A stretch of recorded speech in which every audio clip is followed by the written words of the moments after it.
Sorry. Okay, അപ്പോൾ mutual ഫണ്ടിനെ കുറിച്ചാണ് നമ്മൾ ഈ ക്ലാസ് സംസാരിക്കുന്നത്. ജസ്റ്റ് ഒരു ക്വിക്ക് റീക്യാപ്പ് കൊടുക്കുന്നുണ്ട്. അപ്പോൾ മ്യൂച്വൽ ഫണ്ട് സിമ്പിളായിട്ട് പറയുകയാണെങ്കിൽ നമ്മളെ പോലുള്ള സാധാരണക്കാരൊക്കെ ഇൻവെസ്റ്റേഴ്സാണ് 500-1000 വെച്ചാണ് സ്റ്റോക്ക് മാർക്കറ്റ് മ്യൂച്വൽ ഫണ്ട് കമ്പനിക്ക് കൊടുക്കുന്നത്. ആ മ്യൂച്വൽ ഫണ്ടിൻ്റെ കമ്പനി അതിനെ നമ്മൾ അസറ്റ് മാനേജ്മെൻറ്റ് കമ്പനി എന്നാണ് പറയുക. 43 അസറ്റ് മാനേജ്മെൻറ്റ് കമ്പനീസാണ് ഇന്ത്യയിലുള്ളത്. അപ്പോൾ നമ്മുടെ കയ്യിൽ നിന്ന് പൈസ പൂള് ചെയ്തെടുത്ത് ആരാണ് പൂൾ ചെയ്തെടുക്കുന്നത്? ഫണ്ട് മാനേജറാണ് ആ പൈസ ശേഖരിക്കുന്നത് അല്ലെങ്കിൽ സ്വരൂപിക്കുന്നത്. അവർ ഡിഫറെൻറ്റ് അസറ്റ് ക്ലാസ്സസിലായിരിക്കും ആ പൈസ നിക്ഷേപിക്കുക. അസറ്റ് ക്ലാസ്സസിലായിരിക്കും ആ പൈസ നിക്ഷേപിക്കുക. അപ്പോൾ അത് നമ്മുടെ പൈസ അതിൽ നിക്ഷേപിച്ചു. അതിൻ്റെ ആനുപാതികമായ പ്രോഫിറ്റ് ആണെങ്കിലും ലോസ് ആണെങ്കിലും ലോസ് ആണെങ്കിലും നമ്മൾ ഏറ്റെടുക്കാൻ തയ്യാറായിരിക്കണം, അല്ലെങ്കിൽ നമ്മൾ ബാധ്യസ്ഥരാണ്. നമ്മൾ ഓൾറെഡി അത് എഗ്രീഡ് ആയതുകൊണ്ടാണ് അവിടെ ഇൻവെസ്റ്റ് ചെയ്യുന്നത്. ഓക്കെ, അപ്പോൾ മ്യൂച്വൽ ഫണ്ടിൽ ഇൻവെസ്റ്റ് ചെയ്തു എന്നതിൻ്റെ അർത്ഥം നമുക്ക് കംപ്ലീറ്റ് പ്രോഫിറ്റ് മാത്രമായിരിക്കും എന്ന് വിചാരിക്കരുത്. ഓക്കെ, ലോസ് ഉണ്ടാവാനും സാധ്യതയുണ്ട്. അപ്പം മ്യൂച്വൽ ഫണ്ട് റിസ്ക് ആണോ എന്ന് ചോദിച്ചു കഴിഞ്ഞാൽ റിസ്ക് ഇല്ലാത്ത ഒരൊറ്റ ഇൻവെസ്റ്റ്മെൻറ്റും ഇല്ല. പക്ഷേ മ്യൂച്വൽ ഫണ്ടിന് ഒരു പ്രത്യേകതയുണ്ട്. ലോങ് ടൈമിലേക്ക് നമ്മളെ നല്ല രീതിയിൽ റിച്ചാക്കും, ലോങ് ടൈമിലേക്ക് കേട്ടോ. അപ്പോൾ ഒരു കൊല്ലത്തേക്ക് എനിക്ക് ഷോർട്ട് ടൈം ഗോൾ ഉണ്ട്, അപ്പോൾ ഞാൻ മ്യൂച്വൽ ഫണ്ടിൽ ഇൻവെസ്റ്റ് ചെയ്യണോ എന്നുള്ള ചോദ്യത്തിൻ്റെ ഉത്തരം നോ എന്നാണ്. ഷോർട്ട് ടൈം ഗോൾസിന് വേണ്ടിയിട്ട് ഒരിക്കലും ആരും മ്യൂച്വൽ ഫണ്ടിൽ നിക്ഷേപിക്കരുത്. ലോങ് ടൈം ഗോൾസിലാണ്, ലോങ് ടൈമിനാണ് ഈ സംഭവം വർക്ക് ചെയ്യുക. അതായത് കോമ്പൗണ്ടിങ് ആണ് ഇവിടെ വർക്ക് ചെയ്യുക. ശരിക്കും പറഞ്ഞു കഴിഞ്ഞാൽ ഒരു 10 കൊല്ലത്തിൻ്റെ മുകളിലേക്കാണ് ഇത്തിരി ബെറ്ററായിട്ട് മ്യൂച്വൽ ഫണ്ടിൽ കാര്യങ്ങളൊക്കെ വർക്ക് ചെയ്യുക. ആൻഡ് 7 കൊല്ലമാണ് ക്രിട്ടിക്കൽ പീരീഡായിട്ട് കരുതുന്നത്. അപ്പോൾ 7 കൊല്ലത്തിൻ്റെ ഉള്ളിൽ ഇത് ലോസ് ആവാനുള്ള എല്ലാവിധ സാധ്യതയുണ്ട്. 7 കൊല്ലത്തിൻ്റെ അപ്പുറത്തേക്ക് ഇത് ലോസ് ആവാനുള്ള മ്യൂച്വൽ ഫണ്ട്, ഇന്ത്യയിൽ നിക്ഷേപിച്ച മ്യൂച്വൽ ഫണ്ടിൽ നിക്ഷേപിച്ച കേസിൽ 7 കൊല്ലത്തിൻ്റെ അപ്പുറത്തേക്ക് ലോസ് ആവാനുള്ള സാധ്യത എന്ന് പറയുന്നത് 0% ആണ്. ഓക്കെ, ഞാൻ പറഞ്ഞതല്ല, സെബിയുടെ റിപ്പോർട്ടാണ്. ഓക്കെ, അപ്പോൾ അതൊക്കെ നമുക്ക് കിടക്കാം. പിന്നെ ഒരു കാര്യം കൂടിയുണ്ട്. ഇപ്പോൾ ഈ മ്യൂച്വൽ ഫണ്ടിനെ നമ്മളിപ്പോൾ ഒരു 21 കൊല്ലത്തെ കേസ് എടുക്കുക. 21 കൊല്ലമാണ് കുറച്ച് ബെറ്ററായിട്ട് വരുന്നത്. അപ്പോൾ അതിൽ ആദ്യത്തെ 7 കൊല്ലം, രണ്ടാമത്തെ 7 കൊല്ലം, മൂന്നാമത്തെ 7 കൊല്ലം എന്ന് എടുക്കാമെന്ന് വയ്ക്കുക. അപ്പം ആദ്യത്തെ 7 കൊല്ലം അതൊരു കൈൻഡ് ഓഫ് പീരീഡാണ്. അവിടെ എല്ലാവരും ഒരു മോർ ദാൻ 50% അല്ലെങ്കിൽ ഒരു 80% ആളുകളും എക്സിറ്റ് ചെയ്ത് പോണ ഒരു പീരീഡാണ് ആദ്യത്തെ 7 കൊല്ലം എന്ന് പറയുന്നത്.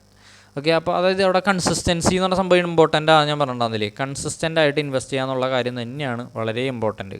അപ്പോൾ ഞാൻ 10,000 രൂപ വെച്ചിട്ട് ജസ്റ്റ് ഒരു എക്സാമ്പിളാണ്, സീരിയസ് ആയിട്ട് അതിൻ്റെ ഉള്ളിലേക്കൊക്കെ പോകാം.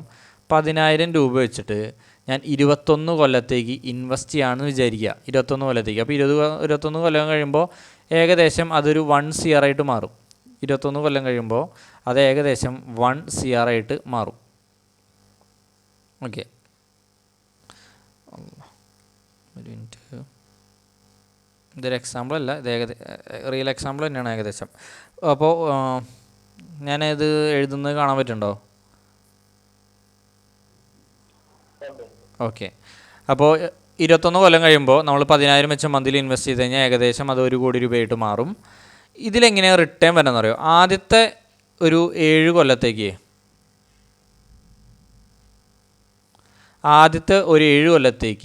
നമുക്ക് 9% റിട്ടേൺ ലഭിക്കുന്നുള്ളൂ. അതായത് നമുക്ക് 1 കോടിയായി മാറി എന്ന് പറഞ്ഞ കേസിൽ അതിൻ്റെ 9% ഗ്രോത്താണ്. ആകെ നമുക്ക് 7 കൊല്ലം കൊണ്ട് ചിലപ്പോൾ 9% ഗ്രോത്തേക്ക് കിട്ടുള്ളൂ. ഓക്കെ, വെറും 9% ഗ്രോത്തൊക്കെയാണ് ആദ്യത്തെ 7 കൊല്ലം കൊണ്ട് കിട്ടുക. രണ്ടാമത്തെ 7 കൊല്ലം കൊണ്ട് നമുക്ക് ടോട്ടൽ കോർപ്പസിൻ്റെ ഒരു 20-21% ഒക്കെയാണ് നമുക്ക് റിട്ടേൺ എന്നുള്ള രീതിയിൽ വരാം. ശരിക്കുള്ള ഗ്രോത്ത്, ബാക്കി 70% ഗ്രോത്തും നടക്കുന്നത് മൂന്നാമത്തെ സൈക്കിളിലാണ്. 70% ഗ്രോത്ത് നടക്കുന്നത് മൂന്നാമത്തെ സൈക്കിളായിരിക്കും. ഇത് തമാശയ്ക്ക് പറയുന്നതല്ല, ഇത് സീരിയസ് ആയിട്ടുള്ള കാര്യമാണ്. ഓക്കെ, ഇത് ഞാൻ പറഞ്ഞതുമല്ല, വീണ്ടും പറയുന്നു, ഇത് സെബിയുടെ റിപ്പോർട്ടാണ്. ഓക്കെ, സെബിയുടെ റിപ്പോർട്ടാണ്. പിന്നെ രാധിക ഗുപ്ത എന്ന് പറഞ്ഞ ഒരു വ്യക്തി, അത് ഏതൊരു ഫണ്ടിൻ്റെ മാനേജറാണ്. അപ്പോൾ അവരും അതിൻ്റെ റിപ്പോർട്ട് പ്രൊവൈഡ് ചെയ്തിട്ടുണ്ടായിരുന്നു. ഞാൻ അവരിലാണ് ആദ്യമായിട്ട് കണ്ടിട്ടുള്ളത്. പിന്നെ ഈ ഒരു വ്യക്തിയുണ്ട്, ഈ പീറ്റർ ലിഞ്ച് എന്ന് പറഞ്ഞ ഒരാൾ, ഒരു ഫണ്ട് മാനേജർ ആയിരുന്നു. അപ്പോൾ അയാൾ 1997-90 കാലഘട്ടത്തിൽ അയാളൊരു ബെസ്റ്റ് ഫണ്ട് പ്രൊവൈഡ് ചെയ്തിട്ടുണ്ടായിരുന്നു. ഓക്കെ, ഫണ്ട് എന്ന് ഉദ്ദേശിക്കുന്ന ഒരു മ്യൂച്വൽ ഫണ്ട് പ്രൊവൈഡ് ചെയ്തിട്ടുണ്ടായിരുന്നു. അപ്പോൾ അതിൻ്റെ ആനുവൽ റിട്ടേൺ എന്ന് പറയുന്നത് 29% ആണ്. 29% ആയിരുന്നു അതിൻ്റെ ആനുവൽ റിട്ടേൺ വന്നിരുന്നത്. 29% എന്ന് പറഞ്ഞാൽ അത്യാവശ്യം നല്ല റിട്ടേണാണ് നമുക്കറിയാം. കാരണം FDക്ക് 7% അല്ലെങ്കിൽ 8% ആയിരിക്കും. അപ്പോൾ അത് വെച്ച് നോക്കുമ്പോൾ ഒരു 3 times ആണ് ഇവിടെ റിട്ടേൺ വരുന്നത്. കോമ്പൗണ്ടിങ് ഉണ്ടായിരിക്കും. ഓക്കെ, അതായത് നമ്മളൊരു 1997 മുതൽ 1977 തൊട്ട് 1990 വരെയുള്ള ഒരു കാലഘട്ടം, അത് ഏകദേശം ഒരു 23 കൊല്ലത്തെ കാലഘട്ടത്തെയാണ് പറയുന്നത്. ആ 23 കൊല്ലം കൊണ്ട് അയാളുടെ ഫണ്ടിൽ തുടക്കത്തിൽ നിക്ഷേപിച്ച വ്യക്തികൾക്ക് കിട്ടുന്ന റിട്ടേൺ എന്ന് പറയുന്നത് 27 times റിട്ടേണാണ്. അപ്പോൾ അതായത് തുടക്കത്തിൽ 1900 കൊല്ലം ഞാൻ വെറുതെ എഴുതിയിരിക്കുന്നുണ്ട്, ഉദ്ദേശിച്ചത് ഇത് എക്സാമ്പിൾ, ഇത് റിയൽ ലൈഫ് എക്സാമ്പിൾ തന്നെയാണ് കേട്ടോ. 77 മുതൽ 90 വരെയുള്ള കാലഘട്ടത്തെ ആണ് ഉദ്ദേശിക്കുന്നത്.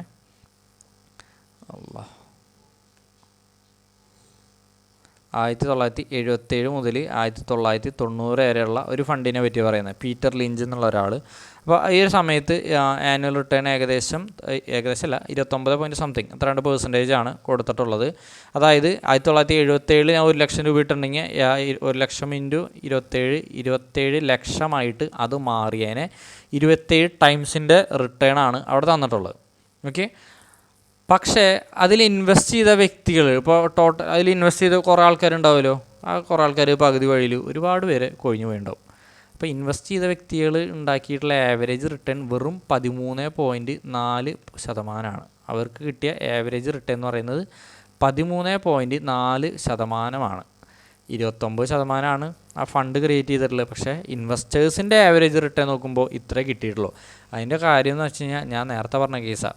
ആദ്യത്തെ സൈക്കിളിൽ ഒരു 50% ആൾക്കാർ എക്സിറ്റ് ആയി പോയിണ്ടാവും. രണ്ടാമത്തെ സൈക്കിൾ ആകുമ്പോഴേക്കും ചിലപ്പോൾ ഒരു 80-90% എക്സിറ്റ് ആയി പോയിണ്ടാവും. മൂന്നാമത്തെ സൈക്കിളിലാണ് കുറച്ച് പേര് അവിടെ ഉണ്ടാവുള്ളൂ. ചിലപ്പോൾ 2-3% ഉണ്ടാവുള്ളൂ. നല്ലൊരു 10% കൂട്ടിയാലും ആ 10% ആൾക്കാണ് ഈ ടോട്ടൽ അതിൻ്റെ ശരിക്കുള്ള പൊട്ടൻഷ്യൽ കിട്ടുള്ളൂ. എന്നാലും എക്സാക്റ്റ് പൊട്ടൻഷ്യൽ കിട്ടുക അവിടെ ലംസമായിട്ട് ഇൻവെസ്റ്റ് ചെയ്ത വ്യക്തികൾക്കായിരിക്കും. അതിൻ്റെ അർത്ഥം SIP ആയിട്ട് ഇൻവെസ്റ്റ് ചെയ്യുന്നത്. SIP ലംസത്തിലേക്ക് ഞാൻ കടന്നിട്ടില്ല, അതിലേക്ക് എത്തുമ്പോൾ പറയാം.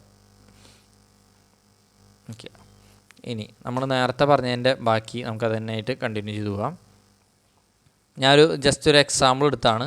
അപ്പോൾ കൺസിസ്റ്റൻസി എന്നുള്ള കാര്യം നമ്മുടെ മനസ്സിലുണ്ടായിക്കോട്ടെ കേട്ടോ. ഇപ്പോൾ ഈ അസറ്റ് ക്ലാസിൻ്റെ ബേസിസിൽ മ്യൂച്വൽ ഫണ്ടിനെ നമ്മൾ ഡിഫറൻഷ്യേറ്റ് ചെയ്തെടുക്കാറുണ്ട്. അസറ്റ് എന്ന് ഉദ്ദേശിക്കുന്നത് ഇപ്പോൾ നമുക്കിപ്പോൾ ഒരു റിയൽ എസ്റ്റേറ്റ് എന്ന് പറയുന്നത് ഒരു അസറ്റ് അല്ലേ, ഗോൾഡ് എന്ന് പറയുന്നത് ഒരു അസറ്റാണ്. അപ്പോൾ കുറേ കാര്യങ്ങളുണ്ട്. അങ്ങനെ പഴയ കാറുകൾ എന്ന് പറയുന്നത് അതൊരു അസറ്റായിട്ട് തന്നെ കരുതുക, സ്റ്റാമ്പുകൾ എന്ന് പറയുന്നത് അസറ്റായിട്ട് കരുതുക, പഴയ കോയിൻസ് അസറ്റായിട്ട് കരുതുക. അപ്പോൾ നമുക്ക് ഏതിലേക്ക് ഇൻവെസ്റ്റ് ചെയ്ത് അവിടെ നിന്ന് പൈസ ഉണ്ടാക്കാൻ പറ്റുന്ന സംഭവങ്ങളൊക്കെ നമ്മൾ ഒരു തരത്തിൽ അസറ്റ് എന്ന് തന്നെയാണ് ഉദ്ദേശിക്കുന്നത്. അപ്പോൾ ഈ ഇവിടുത്തെ അസറ്റുകൾ എന്ന് പറയുന്നത് നമ്മളുടെ സ്റ്റോക്ക് മാർക്കറ്റിൽ അവൈലബിൾ ആയിട്ടുള്ള അസറ്റുകൾ. അതിൽ ഇക്വിറ്റി മ്യൂച്വൽ ഫണ്ട്സ്, ഇക്വിറ്റി എന്നുള്ള വാക്ക് സ്റ്റോക്കിനെയാണ് ഉദ്ദേശിക്കുന്നത് കേട്ടോ, ഇക്വിറ്റി മ്യൂച്വൽ ഫണ്ട്സ്. അപ്പോൾ സ്റ്റോക്സിൽ ഇൻവെസ്റ്റ് ചെയ്യുന്ന മ്യൂച്വൽ ഫണ്ട്സാണ് ഇക്വിറ്റി മ്യൂച്വൽ ഫണ്ട്സ്. കൂടുതൽ ആളുകളും ലക്ഷ്യമിടുന്നത് ഇവിടേക്ക് തന്നെയായിരിക്കും, സ്റ്റോക്കിലേക്ക് തന്നെയായിരിക്കും.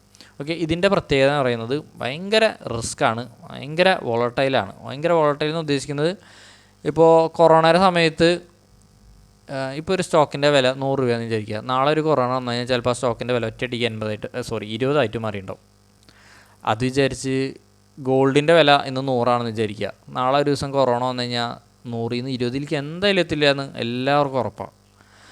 ഓക്കെ, അതിൻ്റെ കാരണം എന്ന് വെച്ച് കഴിഞ്ഞാൽ നമുക്ക് ഗോൾഡിനോടുള്ള വിശ്വാസം, ട്രസ്റ്റ്, ലോകം മൊത്തം അവിടെ ട്രസ്റ്റ് ഉണ്ട്. അത് കാരണം കൊണ്ട് അതുകൊണ്ട് മാത്രമല്ല, ഒരു എക്സാമ്പിളായിട്ട് കരുതാം. അപ്പോൾ അത് കാരണം കൊണ്ട് അവിടെ ഗോൾഡിന് ഇങ്ങനെ പ്രൈസിൽ വോളറ്റാലിറ്റി കുറവായിരിക്കും. അതായത് ഫ്ലക്ച്വേഷൻസ് തോന്നിയ പോലെ ഒരു 50% മുകളിലേക്കോ ഒറ്റ ദിവസം കൊണ്ട് ഒരു 50% താഴത്തേക്കോ പോകുന്ന ഒരു അസറ്റല്ല ഗോൾഡ് ഇത്തിരി സ്ട്രോങ്, ലെസ് വോളട്ടൈലായിട്ടുള്ള, ലെസ് റിസ്ക് ഉള്ള, അത്യാവശ്യം നല്ല റിട്ടേൺ തരുന്ന ഒരു അസറ്റാണ്. പക്ഷേ സ്റ്റോക്കിലേക്ക് വരുന്ന സമയത്ത് സ്റ്റോക്കിൽ കംപ്ലീറ്റ് ആയിട്ടും ആളുകളുടെ ഇമോഷനിൽ വർക്ക് ചെയ്യുന്ന ഒരു സാധനമാണ്. ഒരു 90% കമ്പനി എത്ര അടിപൊളി കമ്പനിയാണെന്ന് പറയാനും ഇമോഷൻ എന്ന് പറഞ്ഞാൽ ആളുകളുടെ ഇമോഷൻ 90% ആയിരിക്കും. ഫോർ എക്സാമ്പിൾ, ഇപ്പോൾ ഒരു സ്റ്റോക്ക് നല്ല രീതിയിൽ വർക്ക് ചെയ്തുകൊണ്ടിരിക്കുകയാണ്. അപ്പോൾ നാളെ ആ കമ്പനിയുടെ CEO മരിച്ചു എന്നുള്ളൊരു നെഗറ്റീവായിട്ടുള്ള ന്യൂസ് വരാണ്, അല്ലെങ്കിൽ അവിടെ ഒരു ആ കമ്പനി സ്കാം നടന്നിട്ടെന്ന് പറഞ്ഞാൽ ഒരു നെഗറ്റീവ് ന്യൂസ് വന്നാൽ പിറ്റേ ദിവസം ചിലപ്പോൾ 50% ഫോളോ ആവും. ഓക്കെ, അതിൽ വേറെ കാര്യങ്ങളുണ്ട്. അല്ലെങ്കിൽ പിറ്റേ ദിവസം ഒരു 20% ഫോളോ ആവും. അപ്പോൾ അത്രയും ഒരു നമ്മൾ എന്താ അങ്ങനെ ഒരു നെഗറ്റീവ് ന്യൂസ് വരുമ്പോൾ അതൊരു കൈൻഡ് ഓഫ് ആളുകളിലേക്ക് ട്രാൻസ്ഫർ ചെയ്യുന്ന ഒരു ഇമോഷൻ തന്നെയാണ്. അപ്പോൾ ആളുകൾ പേടിച്ച് എക്സിറ്റ് ചെയ്ത് മാറുകയും അപ്പോൾ സ്റ്റോക്ക് തോന്നിയ പോലെ ഫോളോ ആവാനുള്ള സാധ്യതയുണ്ട്. അപ്പോൾ ഇങ്ങനത്തെ ഇതുകൊണ്ടാണ് അതിനെ ഹൈ റിസ്ക് എന്നുള്ള വാക്ക് ഉപയോഗിക്കുന്നത്, അല്ലെങ്കിൽ ഹൈ വോളട്ടൈൽ ആണെന്ന് പറയുന്നത്. ഓക്കെ, ഇപ്പോൾ ഡെറ്റ് മ്യൂച്വൽ ഫണ്ട് ഉണ്ട്. ഡെറ്റ് മ്യൂച്വൽ ഫണ്ട്സ് എന്ന് പറഞ്ഞാൽ ബോണ്ടുകളിലേക്കായിരിക്കും ഇൻവെസ്റ്റ് ചെയ്യുക, ഗവൺമെൻറ് സെക്യൂരിറ്റീസ് ആണത്. ഈ ഡെറ്റ് മ്യൂച്വൽ ഫണ്ട് ഡെറ്റ് എന്ന് ഉദ്ദേശിക്കുന്നത് അല്ലെങ്കിൽ ബോണ്ട് എന്ന് ഉദ്ദേശിക്കുന്നത് വെച്ച് കഴിഞ്ഞാൽ ഞാൻ എന്ന വ്യക്തി ഗവൺമെൻറ്റിന് പൈസ കടം കൊടുക്കുകയോ അല്ലെങ്കിൽ പ്രൈവറ്റ് ആയിട്ടുള്ള കമ്പനികൾക്ക് പൈസ കടം കൊടുക്കുകയോ ചെയ്യുകയാണ്. അപ്പോൾ അതിൻ്റെ ഒരു രേഖ പോലെയാണ് ഈ ബോണ്ട് എന്ന് പറയുന്നത്. ബോണ്ടാണ്. ഓക്കെ, അതായത് ഞാൻ വേറൊരു കമ്പനിക്ക്, എല്ലാ കമ്പനിക്കും എന്നല്ല, അവൈലബിൾ ആയിട്ടുള്ള കമ്പനികൾക്ക് പൈസ കടം കൊടുക്കുന്ന പോലത്തെ ഒരു പരിപാടിയാണ്. ഓക്കെ, അപ്പോൾ അതിനനുസരിച്ച് ഒരു കൃത്യമായ ഇൻട്രസ്റ്റ് തരും. സാധാരണ ബോണ്ടിൻ്റെ ഇൻട്രസ്റ്റ് റേറ്റ് വരെ ഒരു 8%, 9% എന്നുള്ള രീതിയിലാണ്. അപ്പോൾ ഇത്തരം ബോണ്ടുകളിലേക്ക് നമുക്ക് വേണമെങ്കിൽ ഡയറക്റ്റായിട്ട് ഇൻവെസ്റ്റ് ചെയ്യാം. ഫോർ എക്സാമ്പിൾ GSEC എന്ന് പറഞ്ഞ ബോണ്ട് അവൈലബിൾ ആണ്. TSEC എന്ന് പറഞ്ഞ ബോണ്ട്, ട്രഷറി ബോണ്ട്. TSEC എന്ന് പറഞ്ഞാൽ ട്രഷറി ബോണ്ട് അതുകൊണ്ട്. അപ്പോൾ ഇങ്ങനത്തെ ഓരോ ടൈപ്പ് ബോണ്ടുകളുണ്ട്. നമ്മുടെ ടോപ്പിക് അതല്ല, നമ്മൾ ജസ്റ്റ് ഞാൻ ഒന്ന് ഫസ്റ്റ് പറഞ്ഞതാണ്. അപ്പോൾ അത്തരം ബോണ്ടുകളിലേക്ക് ഇൻവെസ്റ്റ് ചെയ്യുന്ന മ്യൂച്വൽ ഫണ്ട് നമുക്ക് വേണമെങ്കിൽ ബോണ്ടിൽ നേരിട്ട് ഇൻവെസ്റ്റ് ചെയ്യാം, അല്ലെങ്കിൽ മ്യൂച്വൽ ഫണ്ട് എന്നുള്ള ഒരു കാരിയർ വഴി അതിലേക്ക് ഇൻവെസ്റ്റ് ചെയ്യാം. നേരത്തെ പറഞ്ഞ പോലെ വേണമെങ്കിൽ നമുക്ക് സ്റ്റോക്കിലേക്ക് ഇൻവെസ്റ്റ് ചെയ്യാം ഡയറക്റ്റായിട്ട് അറിയുമെന്നുണ്ടെങ്കിൽ. എനിക്ക് അതിൽ അറിവ് കുറവാണെങ്കിൽ ഇക്വിറ്റി മ്യൂച്വൽ ഫണ്ട് എന്നുള്ള ഒരു കാരിയർ വഴി എനിക്ക് അതിലേക്ക് ഇൻവെസ്റ്റ് ചെയ്യാം. അതൊക്കെ നമ്മുടെ പേഴ്സണൽ താല്പര്യമാണ്. പിന്നെ ഹൈബ്രിഡ് മ്യൂച്വൽ ഫണ്ട് എന്നുണ്ട്. അതായത് കുറച്ച് സ്റ്റോക്കിലും ഈ ഡെറ്റ് ഫണ്ടുകളിലും ഇൻവെസ്റ്റ് ചെയ്യുന്ന മ്യൂച്വൽ ഫണ്ടുകളാണ്, രണ്ടിലും. അതിനർത്ഥം 50% ഇക്വിറ്റിയിലും 50% ഡെറ്റിലും എന്നല്ല. അവർ ചിലപ്പോൾ 80%, 20% ആയിരിക്കാം, ചിലപ്പോൾ 76-30 ആയിരിക്കാം. ഇത് ആ മ്യൂച്വൽ ഫണ്ടിൽ ആ പേര് ജസ്റ്റ് സെർച്ച് ചെയ്ത് കഴിഞ്ഞാൽ അതിൽ കൃത്യമായിട്ട് കാണിക്കും. അതൊക്കെ നമുക്ക് ചെക്ക് ചെയ്യാം. ഓക്കെ, പിന്നെ കമ്മോഡിറ്റി അല്ലെങ്കിൽ ഗോൾഡ്. അപ്പോൾ ഗോൾഡിൽ മാത്രം ഇൻവെസ്റ്റ് ചെയ്യുന്ന മ്യൂച്വൽ ഫണ്ടുകളുണ്ട്. SBI ഗോൾഡോ അങ്ങനത്തെ പേരുള്ള മ്യൂച്വൽ ഫണ്ട് ഉണ്ട്. പിന്നെ ഗോൾഡിലും സിൽവറിലും ഇൻവെസ്റ്റ് ചെയ്യുന്നത്. പിന്നെ മ്യൂച്വൽ ഫണ്ട് അല്ലാതെ ETF എന്നുള്ള സംഭവം കൂടിയുണ്ട്, എക്സ്ചേഞ്ച് ട്രേഡഡ് ഫണ്ട്. ഏകദേശം മ്യൂച്വൽ ഫണ്ട് പോലെ തന്നെയാണ് വർക്ക് ചെയ്യുക. നമുക്ക് തോന്നുമ്പോൾ വാങ്ങാം. ETF എന്നുള്ള വാക്ക് നമ്മുടെ ഇന്നത്തെ ഇതിലില്ല, എന്നാലും ഞാൻ പറയുകയാണ്. ETF എന്ന് കേട്ടിട്ടുണ്ടോ ആരെങ്കിലും? ജസ്റ്റ് ഒന്ന് ആഡ് ചെയ്യാം കേട്ടോ. ETF എക്സ്ചേഞ്ച് ട്രേഡഡ് ഫണ്ട് എന്നാണ്. ഓക്കെ, ഇതൊരു തരത്തിൽ സ്റ്റോക്കിൻ്റെ ക്യാരക്ടറുണ്ട്, എന്നാൽ മ്യൂച്വൽ ഫണ്ടിൻ്റെ ക്യാരക്ടർ ഉണ്ട് എന്ന് പറയുന്ന പോലെ. സ്റ്റോക്കിൻ്റെ ക്യാരക്ടർ വരുന്നത് എവിടെയാണെന്ന് വെച്ച് കഴിഞ്ഞാൽ എപ്പോൾ വേണമെങ്കിലും സ്റ്റോക്ക് മാർക്കറ്റ് ഓപ്പൺ ആയിരിക്കുന്ന സമയത്ത് നമുക്ക് എപ്പോൾ വേണമെങ്കിലും വാങ്ങാം, എപ്പോൾ വേണമെങ്കിലും വിൽക്കാം. ഹൈ ലിക്വിഡിറ്റിയാണ്.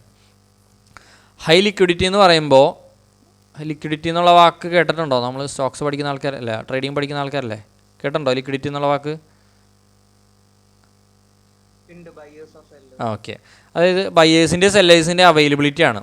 ഇപ്പോൾ റിയൽ എസ്റ്റേറ്റ് എന്ന് പറഞ്ഞാൽ ലെസ് ലിക്വിഡ് ആയിട്ടുള്ള ഒരു അസറ്റാണ്. എനിക്കിപ്പോൾ നാളെ എൻ്റെ വീട് വെക്കണമെന്ന് വെച്ചാൽ നടക്കില്ല, കാരണം അതിനെ സെല്ലറിനെ കണ്ടുപിടിക്കാൻ ഒത്തിരി ടാസ്ക്കാണ്. പക്ഷേ എൻ്റെ കയ്യിൽ ഒരു 5 ഗ്രാം അല്ലെങ്കിൽ ഒരു 10 ഗ്രാം ഗോൾഡ് ഉണ്ടെങ്കിൽ എനിക്ക് വിൽക്കാം. എവിടെ ജ്വല്ലറിയിലാണെങ്കിൽ കൊടുക്കാം, അറിയുന്നവർക്ക് കൊടുക്കാം. അതായത് അപ്പോൾ ഗോൾഡ് ഹൈ ലിക്വിഡാണ്, റിയൽ എസ്റ്റേറ്റ് ലെസ് ലിക്വിഡാണ്, അതാണ് ഉദ്ദേശിക്കുന്നത്. അതേപോലെ ETF എന്ന് പറഞ്ഞ സംഭവം ഹൈ ലിക്വിഡാണ്. എപ്പോൾ വേണമെങ്കിലും അവൈലബിൾ, സ്റ്റോക്ക് മാർക്കറ്റിൻ്റെ സമയത്ത് എപ്പോൾ വേണമെങ്കിലും വാങ്ങാനും വിൽക്കാനും പറ്റും. മ്യൂച്വൽ ഫണ്ട് അത്രയ്ക്കും ഹൈ ലിക്വിഡ് അല്ല. നമ്മൾ ഓർഡർ ഇട്ട് വെക്കണം, ചിലപ്പോൾ സമയമെടുക്കും. ചിലത് ഒറ്റയടിക്ക് സെല്ലാവും, ചിലത് അങ്ങനെ പെട്ടെന്ന് സെല്ലായിരുന്നു വരില്ല. നമ്മളിപ്പോൾ 1 കോടി കോർപ്പസൊക്കെ ഉള്ള മ്യൂച്വൽ ഫണ്ട് ആണെങ്കിൽ ചിലപ്പോൾ 1 ദിവസമൊക്കെ എടുത്തിട്ടായിരിക്കും സെല്ലാവുക. ഓക്കെ, പിന്നെ വേണമെങ്കിൽ ഗോൾഡ് ETF-ലും ഇൻവെസ്റ്റ് ചെയ്യാം. ഗോൾഡ് ETF-ലും, അതായത് അവിടെ വേറെ ഒന്നുമില്ല, അവർ ഡയറക്റ്റായിട്ട് ഒരു തരത്തിൽ ഗോൾഡിലേക്കാണ് അവിടെ ഇൻവെസ്റ്റ് ചെയ്യുന്നത്. അപ്പോൾ അത് ഒരു പ്രത്യേക കമ്പനി ഇങ്ങനെ എന്താ പറയുക, അവിടെ എക്സ്പെൻസും കാര്യങ്ങളൊന്നും ഇല്ല. അവർ അതായത് അനലിസ്റ്റുകളെ വെച്ച് സെലക്ട് ചെയ്ത് എവിടെ ഇൻവെസ്റ്റ് ചെയ്യണം, എപ്പോൾ ഇൻവെസ്റ്റ് ചെയ്യണം, അങ്ങനെ അന്വേഷിച്ച് കണ്ടുപിടിക്കുക, അങ്ങനെ ഒന്നുമില്ല. ഡയറക്റ്റ് ഇൻവെസ്റ്റ്മെൻറ്റാണ്. അപ്പോൾ അവർക്ക് ആ കമ്പനിക്ക് ഇപ്പോൾ നിപ്പോൺ ഗോൾഡ് ETF എന്നാണ് ആ ETF-ൻ്റെ പേരെന്ന് വിചാരിക്കുക. അപ്പോൾ അവർക്ക് ഈ സംഭവത്തിൽ ഇൻവെസ്റ്റ് ചെയ്യാൻ വേണ്ടിയിട്ട് പ്രത്യേകിച്ച് ചിലവുകളില്ല, എക്സ്പെൻസ് ഇല്ല. അപ്പോൾ എക്സ്പെൻസ് റേഷ്യോ എന്നുള്ള സംഭവം കൂടി നമ്മൾ പഠിക്കും, അതിവിടെ കട്ടാവും. നമ്മുടെ ടോപ്പിക്കല്ല, ജസ്റ്റ് പറഞ്ഞതാണ് കേട്ടോ. അതായത് ഗോൾഡിൽ മ്യൂച്വൽ ഫണ്ട് വഴി ഗോൾഡിൽ ഗോൾഡിൽ നമുക്ക് വേണമെങ്കിൽ ഫിസിക്കലായിട്ട് ഗോൾഡ് ബാറായിട്ട് വാങ്ങാം. അല്ലെങ്കിൽ സ്റ്റോക്ക് മാർക്കറ്റിൽ വരാണെങ്കിൽ ഗോൾഡിൻ്റെ മ്യൂച്വൽ ഫണ്ടിൽ ഇൻവെസ്റ്റ് ചെയ്യാം. അല്ലാതെ ഗോൾഡിൽ ഇൻവെസ്റ്റ് ചെയ്യാൻ പറ്റുന്ന മറ്റൊരു മെത്തേഡാണ് ETF. അതിന് വേണ്ടിയിട്ട് പറഞ്ഞതാണ്. ഓക്കെ, ഇനി മ്യൂച്വൽ ഫണ്ടിൻ്റെ ടൈപ്സ് പറയുകയാണെങ്കിൽ ഓപ്പൺ എൻഡഡ്, ക്ലോസ്ഡ്. നേരത്തെ എന്തിൻ്റെ ബേസിലായിരുന്നു? എവിടെ ഇൻവെസ്റ്റ് ചെയ്യുന്നു എന്നുള്ള ബേസിലാണ്. എവിടെ ബേസ്ഡ് ഓൺ അസറ്റ് ക്ലാസ്, എവിടെ ഇൻവെസ്റ്റ് ചെയ്യുന്നു എന്നതിൻ്റെ ബേസിസിലാണ് നമ്മളതിനെ കാറ്റഗറൈസ് ചെയ്തത്. പിന്നെ അതിൻ്റെ സ്ട്രക്ചറിൻ്റെ ബേസിലും കാറ്റഗറൈസ് ചെയ്യുന്നുണ്ട്. ഓപ്പൺ എൻഡഡ് പറയുന്നുണ്ട്, ക്ലോസ്ഡ് എൻഡഡ് എന്ന് പറയുന്നുണ്ട്. അപ്പോൾ ഈ ഓപ്പൺ എൻഡഡ് ആകുമ്പോൾ നമുക്ക് എപ്പോൾ വേണമെങ്കിലും മ്യൂച്വൽ ഫണ്ട് നേരത്തെ ഇപ്പോൾ 2025 അല്ലെങ്കിൽ ഇക്കൊല്ലം സ്റ്റാർട്ട് ചെയ്ത ഒരു മ്യൂച്വൽ ഫണ്ടാണെന്ന് വിചാരിക്കുക. ഓക്കെ, ABC മ്യൂച്വൽ ഫണ്ട് അടുത്ത മാസം നവംബറിലാണ് ഓപ്പൺ ചെയ്യുന്നത്. അതൊരു ഓപ്പൺ മ്യൂച്വൽ ഫണ്ടാണെങ്കിൽ എനിക്ക് വേണമെങ്കിൽ നവംബറിൽ അത് വാങ്ങാം, എനിക്ക് വേണമെങ്കിൽ ഒക്ടോബറിൽ അത് വാങ്ങാം, എനിക്ക് വേണമെങ്കിൽ ഡിസംബറിൽ വാങ്ങാം, അല്ലെങ്കിൽ അടുത്ത കൊല്ലം എപ്പോഴെങ്കിലും വാങ്ങാം, എനിക്ക് തോന്നുമ്പോൾ അത് വാങ്ങാം. അതേപോലെ തന്നെ തോന്നുമ്പോൾ അതിന് എനിക്ക് എക്സിറ്റ് ചെയ്യാം. ഇന്ന് വാങ്ങിച്ചാൽ ചിലപ്പോൾ നാളെ എക്സിറ്റ് ചെയ്യാം, മറ്റന്നാൾ എക്സിറ്റ് ചെയ്യാം, അടുത്ത മാസം എക്സിറ്റ് ചെയ്യാം. അവിടെ നമ്മളാരും പിടിച്ചു വെച്ചിട്ടില്ല. അവിടെ ഒരു കാര്യമായിട്ടുള്ള റൂൾസ് ഒന്നും ഇല്ല. എപ്പോൾ വേണമെങ്കിൽ അതിൻ്റെ ഉള്ളിൽ ഓപ്പണാണ്, ആ ഡോറ് ഓപ്പണാണ്. എപ്പോൾ വേണമെങ്കിലും അവിടേക്ക് കയറി ചെല്ലാം, എപ്പോൾ വേണമെങ്കിലും അതിൻ്റെ ഉള്ളിൽ നിന്ന് ഇറങ്ങിപ്പോവാം. ഓക്കെ, ഞാൻ ലാസ്റ്റ് ഇപ്പോൾ നമ്മൾ കുറേ കാര്യങ്ങൾ പറഞ്ഞു പോകുമ്പോൾ നമുക്കെല്ലാം കൃത്യമായിട്ട് കിട്ടില്ല. ഇതൊക്കെ പറഞ്ഞു കഴിഞ്ഞിട്ട് ഒരു 10-15 മിനിറ്റ് കഴിഞ്ഞ് കഴിഞ്ഞാൽ ഞാൻ മ്യൂച്വൽ ഫണ്ട് എടുത്തിട്ട് അതിനെക്കുറിച്ച് സംസാരിക്കും. അപ്പോഴാണ് ഈ സംഭവമൊക്കെ ഇതൊക്കെ ഇങ്ങനെയാണെന്നുള്ളത് കുറച്ചും കൂടി ക്ലാരിറ്റി കിട്ടുള്ളൂ. അപ്പോൾ ഇതൊക്കെ പറഞ്ഞു പോകുന്നത് ആ സംഭവത്തിന് വേണ്ടിയിട്ടാണ് ശരിക്കും കേട്ടോ. ഓക്കെ, ക്ലോസ്ഡ് എൻഡഡ് എന്ന് ഉദ്ദേശിക്കുന്നത് അവർ പറയുകയാണ് നവംബറിൽ ഞാൻ മ്യൂച്വൽ ഫണ്ട് ABC എന്ന് പറഞ്ഞ മ്യൂച്വൽ ഫണ്ട് നവംബറിൽ സ്റ്റാർട്ട് ചെയ്യാൻ പോവുകയാണ് ഞങ്ങൾ. അത് ഡിസംബർ 25 ക്ലോസ് ചെയ്യും. വേണമെങ്കിൽ നിങ്ങൾക്കത് വാങ്ങാം, ഈ പറയുന്ന ടൈം പീരീഡിൽ മാത്രമേ അവരെ നമുക്ക് വാങ്ങാൻ പറ്റുള്ളൂ. ഓക്കെ, ഈ പറയുന്ന ടൈം പീരീഡിൽ മാത്രമേ നമുക്ക് ആ മ്യൂച്വൽ ഫണ്ട് വാങ്ങാൻ പറ്റുള്ളൂ. അതേപോലെ അവിടെ ലോക്കിൻ പീരീഡ് അല്ലെങ്കിൽ ലോക്കിൻ എന്നുള്ളൊരു വാക്ക് വരികയാണെന്ന് വിചാരിക്കുക. ഇപ്പോൾ പറയാണ് 5 years 5 കൊല്ലം ലോക്കിൻ പീരീഡ് ഉണ്ടായിരിക്കും. അതിൻ്റെ അർത്ഥം എന്ന് വെച്ച് കഴിഞ്ഞാൽ 5 കൊല്ലം കഴിഞ്ഞിട്ട് നമ്മൾ ആ പൈസ കുറച്ചാൾ നിക്ഷേപിച്ചു എന്ന് വിചാരിക്കുക. ഇടയിൽ വെച്ച് നമുക്ക് ഇറങ്ങി വരാൻ പറ്റില്ല. ബിക്കോസ് അതിൻ്റെ ഡോറ് ക്ലോസ്ഡ് ആണ്. വൺസ് അതിൻ്റെ ഉള്ളിൽ കയറി കഴിഞ്ഞാൽ റൂമിലേക്ക് കയറി കഴിഞ്ഞാൽ അത് ക്ലോസ് ചെയ്യും. 5 വർഷമാണ് ലോക്കിൻ പീരീഡ് എന്നുണ്ടെങ്കിൽ 5 കൊല്ലം കഴിഞ്ഞിട്ടാണ് ആ ഡോർ ഓപ്പൺ ആവുള്ളൂ. 5 കൊല്ലം കഴിഞ്ഞിട്ടാണ് ആ മ്യൂച്വൽ ഫണ്ടിൽ നിന്ന് നമ്മൾ നിക്ഷേപിച്ച പൈസ വിഡ്രോ ചെയ്യാൻ പറ്റുള്ളൂ. നിങ്ങൾക്ക് അതൊന്ന് ഒരു തരത്തിൽ നോക്കുമ്പോൾ ഇതൊരു നെഗറ്റീവായിട്ട് തോന്നാം, പക്ഷേ അതൊരു നല്ല കാര്യമായിട്ടാണ് എനിക്ക് തോന്നാറ്. കാരണം മ്യൂച്വൽ ഫണ്ടിൽ ഇൻവെസ്റ്റ് ചെയ്യുന്ന ആളുകൾ ഏത് നേരത്ത് വേണമെങ്കിലും മടുത്ത് എന്ന് പറഞ്ഞിട്ട് എക്സിറ്റ് ചെയ്യാനുള്ള സാധ്യതയുണ്ട്. അപ്പോൾ ആ സാധ്യത ഒഴിവാക്കുന്നതിന് വേണ്ടിയിട്ട് നമ്മളിപ്പോൾ അല്ലെങ്കിൽ ലംസമായിട്ട് 1 ലക്ഷം രൂപ ലംസമായിട്ട് ഇൻവെസ്റ്റ് ചെയ്യുകയാണെങ്കിൽ ഇങ്ങനെ ക്ലോസ്ഡ് എൻഡഡ് ആയിട്ടുള്ള ഫണ്ട് അല്ലെങ്കിൽ ലോക്കിൻ പീരീഡുള്ള ഫണ്ടുകൾ സെലക്ട് ചെയ്യുന്നത് കുറച്ച് നല്ലതാണ്. അപ്പോൾ നമുക്ക് എന്ത് പ്രശ്നം വന്നാലും അതിന് എടുക്കാൻ പറ്റില്ല, അതൊരു ഓപ്ഷനല്ല. അതവിടെ കിടന്ന് ഗ്രോ ചെയ്തോളും. അപ്പോൾ എനിക്ക് അങ്ങനെ എന്തെങ്കിലും എമർജൻസി വന്നാൽ ഞാൻ എന്താ ചെയ്യാന്ന് ചോദിച്ചു കഴിഞ്ഞാൽ അതിനാണ് നമ്മൾ പണ്ട് എമർജൻസി ഫണ്ട് ഉണ്ടാക്കി വെച്ചിട്ടുള്ളത്. പിന്നെ ഇത് എമർജൻസി ഫണ്ടും ഇൻഷുറൻസും എല്ലാം കഴിഞ്ഞതിന് ശേഷമാണ് നമ്മൾ ഇൻവെസ്റ്റ്മെൻറ്റ്സിലേക്ക് കിടക്കുന്നത്. ഓക്കെ, അത് എമർജൻസി ഫണ്ടും ഇൻഷുറൻസ് കഴിഞ്ഞതിന് ശേഷമാണ് നമ്മൾ ഇൻവെസ്റ്റ്മെൻറ്റ്സിലേക്ക് നടക്കുന്നത്. അപ്പോൾ ഹെൽത്ത് സംബന്ധമായ എന്ത് പ്രശ്നം വന്നാലും നമുക്ക് ഫണ്ട് പൊട്ടിക്കേണ്ട ആവശ്യമില്ല. നമ്മുടെ ജോലി പോയതുമായി ബന്ധപ്പെട്ട കേസ് വരാൻ 5-6 മാസത്തേക്കുള്ള ഫണ്ട് നമ്മൾ ഓൾറെഡി സ്വരൂപിച്ച് വെച്ചിട്ടുണ്ട്. അപ്പോഴും ഫണ്ട് പൊട്ടിക്കേണ്ട ആവശ്യമില്ല. അപ്പോൾ എന്തായാലും ഇവിടെ ഫണ്ട് പൊട്ടിക്കുന്നുണ്ടെങ്കിൽ അനാവശ്യമായിട്ടുള്ള എന്തെങ്കിലും കാര്യത്തിനായിരിക്കും. അതുകൊണ്ട് അങ്ങനെ മൈൻഡുള്ള വ്യക്തിയാണെങ്കിൽ നിങ്ങൾ ക്ലോസ്ഡ് എൻഡഡ് ഫോക്കസ് ചെയ്യുന്നതായിരിക്കും നല്ലത് കേട്ടോ. പിന്നെ അതിൻ്റെ ഒബ്ജക്റ്റീവിനനുസരിച്ചിട്ട് ഗ്രോത്ത്, അത് ജസ്റ്റ് പ്യുവർ ഗ്രോത്താണ് ഉദ്ദേശിക്കുന്നതെന്നുണ്ടെങ്കിൽ, അപ്പോൾ നമുക്ക് പ്യുവർ ഗ്രോത്താണ് വേണ്ടത് എന്നുണ്ടെങ്കിൽ നമ്മൾ സെലക്ട് ചെയ്യേണ്ടത് ഇക്വിറ്റി മ്യൂച്വൽ ഫണ്ടാണ്. ഇക്വിറ്റി മ്യൂച്വൽ ഫണ്ട് പറയുന്ന സമയത്ത് പറഞ്ഞിട്ടുണ്ടായിരുന്നു ഹൈ റിസ്ക് ഹൈ റിവാർഡാണത്. ഓക്കെ, അപ്പോൾ നല്ല റിവാർഡ് ആവശ്യമുള്ളവർ, നല്ലൊരു റിവാർഡ് ആഗ്രഹിക്കുന്നവർക്ക് ഇക്വിറ്റി മ്യൂച്വൽ ഫണ്ട്സ് സെലക്ട് ചെയ്യാം. ഇപ്പോൾ എനിക്കിപ്പോൾ അത്യാവശ്യം ഒരു 50-60 വയസ്സായിട്ടുണ്ടെന്ന് വിചാരിക്കുക, അല്ലെങ്കിൽ ഒരു 70 വയസ്സായിട്ടുണ്ടെന്ന് വിചാരിക്കുക. ആ സമയത്ത് ഞാൻ പോയിട്ട് ഇക്വിറ്റി മ്യൂച്വൽ ഫണ്ട് സെലക്ട് ചെയ്യേണ്ട ആവശ്യമില്ല. ആ സമയത്ത് എനിക്ക് ഇതിൻ്റെ റിസ്ക് കണ്ട് ടെൻഷൻ അടിക്കാനുള്ള ഒരു കേപ്പബിലിറ്റി അല്ലെങ്കിൽ മെൻ്റൽ സ്ട്രെങ്ത് ചിലപ്പോൾ നേരത്തെ ഉണ്ടാവില്ല. അതല്ല നിങ്ങളൊരു 20s 30s അല്ലെങ്കിൽ മിഡ് 30s ഉള്ള ഒരു വ്യക്തിയാണെങ്കിൽ നിങ്ങൾക്ക് ഇക്വിറ്റി മ്യൂച്വൽ ഫണ്ട് സെലക്ട് ചെയ്യുന്നതുകൊണ്ട് കുഴപ്പമില്ല. അപ്പോൾ സെലക്ട് ചെയ്യുന്നത് നമ്മുടെ മെൻറ്റാലിറ്റിയും കൂടി ചെക്ക് ചെയ്യണം. നമ്മളുടെ എല്ലാം സൈക്കോളജി വളരെ ഇമ്പോർട്ടൻ്റാണ്. ഇപ്പോൾ എനിക്ക് ഇക്വിറ്റി മ്യൂച്വൽ ഫണ്ടിൻ്റെ ഉള്ളിൽ തന്നെ വേറെ കാറ്റഗറീസ് ഉണ്ട്. High risk, low risk, medium risk ഉണ്ട്. ഞാൻ ഇപ്പോൾ പറഞ്ഞ ഇക്വിറ്റി ഓൾറെഡി റിസ്ക്കിലാണ്. അപ്പോൾ റിസ്ക് എടുക്കാൻ താല്പര്യമുള്ളവർ, മ്യൂച്വൽ ഫണ്ട് ഓൾറെഡി റിസ്ക്കാണ്, ഇൻവെസ്റ്റ്മെൻറ്റ്സ് റിസ്ക്കാണ്, അതിൻ്റെ ഉള്ളിൽ ഹൈ റിസ്ക്കാണ് ഇക്വിറ്റി മ്യൂച്വൽ ഫണ്ട്സ്. അപ്പോൾ നമ്മൾ ഓൾറെഡി റിസ്ക് എടുക്കാൻ തയ്യാറായിട്ടാണ് ഇങ്ങോട്ട് വരുന്നത്. 10 കൊല്ലം അതിന് മുകളിലേക്ക് ഇൻവെസ്റ്റ് ചെയ്യുന്നുണ്ടെങ്കിൽ ഇക്വിറ്റി മ്യൂച്വൽ ഫണ്ട് അത്ര വലിയ റിസ്ക് എന്നൊന്നും പറയാൻ പറ്റില്ല. പിന്നെ ഇൻകം ഫണ്ടുകൾ, നമുക്ക് ഡിവിഡൻഡ് പോലെ അല്ലെങ്കിൽ മാസം അല്ലെങ്കിൽ ആനുവലി ഇൻകം തരുന്ന മ്യൂച്വൽ ഫണ്ടുകൾ ഉണ്ടോ എന്ന് ചോദിച്ചു കഴിഞ്ഞാൽ 2 ഉണ്ട്, പേര് മറന്നു. HDFCയുടെ ഒരെണ്ണമുണ്ട്, സുന്ദരം ഫൈനാൻസിൻ്റെയും ഒരെണ്ണമുണ്ട്. അത് ആനുവലി 6% ആണെന്ന് തോന്നുന്നുണ്ട്. ആനുവലി 6% ആണ്. ഫണ്ടിൻ്റെ പേര് ഞാൻ മറന്നുപോയി, അത് സെർച്ച് ചെയ്താൽ പോലും കിട്ടാൻ സാധ്യതയില്ല. ഇപ്പോൾ ഈ HDFCയുടെ ഒരു ഫണ്ടും സുന്ദരം ഫൈനാൻസിൻ്റെ ഒരു ഫണ്ടും ആനുവലി 6% റിട്ടേൺ തരും. ഓക്കെ, അതായത് മന്ത്ലി 0.5% വെച്ച് നമുക്ക് തരും. അപ്പോൾ ഞാനിപ്പോൾ റിട്ടയറൊക്കെ ആയിട്ട് ഒരു 1 കോടി രൂപ കോർപ്പസും പിടിച്ചിരിക്കുന്ന ആളാണെന്ന് വിചാരിക്കുക. എനിക്ക് ആ 1 കോടി വെച്ചിട്ട് FDയിൽ ഇൻവെസ്റ്റ് ചെയ്ത് കഴിഞ്ഞാൽ ആനുവലി 7% റിട്ടേൺ കിട്ടും. അല്ലെങ്കിൽ വേണമെങ്കിൽ അവിടെ മാസം മാസം വിഡ്രോ ചെയ്യുന്ന തരത്തിലേക്ക് മാറ്റാൻ പറ്റും എന്ന് വിചാരിക്കുക. എനിക്ക് അത് വേണ്ട. എനിക്ക് അപ്പോൾ FDയിൽ ഇൻവെസ്റ്റ് ചെയ്ത് കഴിഞ്ഞാൽ ആ 1 കോടി രൂപ അവിടെ 1 കോടിയായിട്ട് അവിടെ കിടക്കുക, അതിൻ്റെ അപ്പുറത്തേക്ക് ഗ്രോത്ത് അവിടെ ഇല്ല. പക്ഷേ അതിന് പകരം ഞാൻ മ്യൂച്വൽ ഫണ്ടിൽ ഇൻവെസ്റ്റ് ചെയ്യുകയാണെങ്കിൽ എൻ്റെ 1 കോടി ഒരു സൈഡിൽ പതുക്കെ ഗ്രോ ചെയ്യുന്നതായിരിക്കും. അതുപോലെ എനിക്ക് ആനുവലി ഒരു 6% റിട്ടേണും കിട്ടും. അപ്പോൾ രണ്ടും വലിയ കുഴപ്പമില്ലാണ്ട് നടക്കും. ഓക്കെ, പക്ഷേ ഇവിടുത്തെ ഫോക്കസ് എന്ന് പറയുന്നത് ഡിവിഡൻ്റാണ്. ഇതിൻ്റെ ഫോക്കസ് എന്ന് പറയുന്നത് ആനുവലി നമുക്ക് ഇത്ര ശതമാനം റിട്ടേൺ തരിക എന്നുള്ളതാണ് കേട്ടോ. ആനുവലി നമുക്ക് ഇത്ര ശതമാനം ഡിവിഡൻഡ് തരിക എന്നുള്ളതാണ് അവരുടെ ഫോക്കസ്. അതുകൊണ്ട് ഭയങ്കര ആനുവൽ ഗ്രോത്ത് 30%, 40% ഒന്നും കിട്ടുമെന്ന് വിചാരിക്കരുത്. ചിലപ്പോൾ നിങ്ങളുടെ ഫണ്ട് ആനുവൽ ഗ്രോത്ത് ചിലപ്പോൾ 5% അല്ലെങ്കിൽ 7-8% എന്തെങ്കിലും ഉണ്ടാവും. അത്രയ്ക്ക് പ്രതീക്ഷിച്ചാൽ മതി. പക്ഷേ സ്റ്റിൽ അത് FDനായിട്ടും ബെറ്ററാണ്. FD 1 കോടിയായിട്ട് തന്നെ അവിടെ എടുക്കുന്നുണ്ടാവാം ആനുവലി പൈസ തരുമ്പോൾ.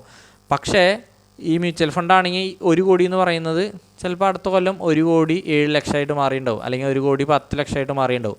അപ്പോൾ അവിടെ ചെറിയൊരു ഗ്രോത്തും നടക്കുന്നുണ്ട്, പ്ലസ് നമുക്ക് ഒരു സ്റ്റഡി ഇൻകവും തരുന്നുണ്ട്. അങ്ങനത്തെ ആളുകൾക്ക് സെലക്ട് ചെയ്യാൻ പറ്റുന്നതാണ് ഇൻകം തരുന്ന ഫണ്ടുകൾ. പിന്നെ ടാക്സ് സേവ് ചെയ്യുന്ന ഫണ്ടുകളുണ്ട് ATCയുടെ അണ്ടറിൽ. അത് ELSS ഫണ്ടുകളാണ്. ഓക്കെ, അങ്ങനത്തെ അതിലേക്ക് ഞാൻ കൂടുതൽ പോകുന്നില്ല കേട്ടോ. അപ്പോൾ ഫണ്ടിൻ്റെ പല തരത്തിൽ ഫണ്ടുകളുണ്ട്. ഇപ്പോൾ തന്നെ 3 സെറ്റ് ഞാൻ പറഞ്ഞു, അപ്പോൾ തന്നെ ചെറിയ കൺഫ്യൂഷൻ കിട്ടിയിട്ടുണ്ടാവും. ഇനി അടുത്തതിലേക്ക് പോകുന്നതിന് മുൻപ് പറഞ്ഞതുമായി ബന്ധപ്പെട്ട്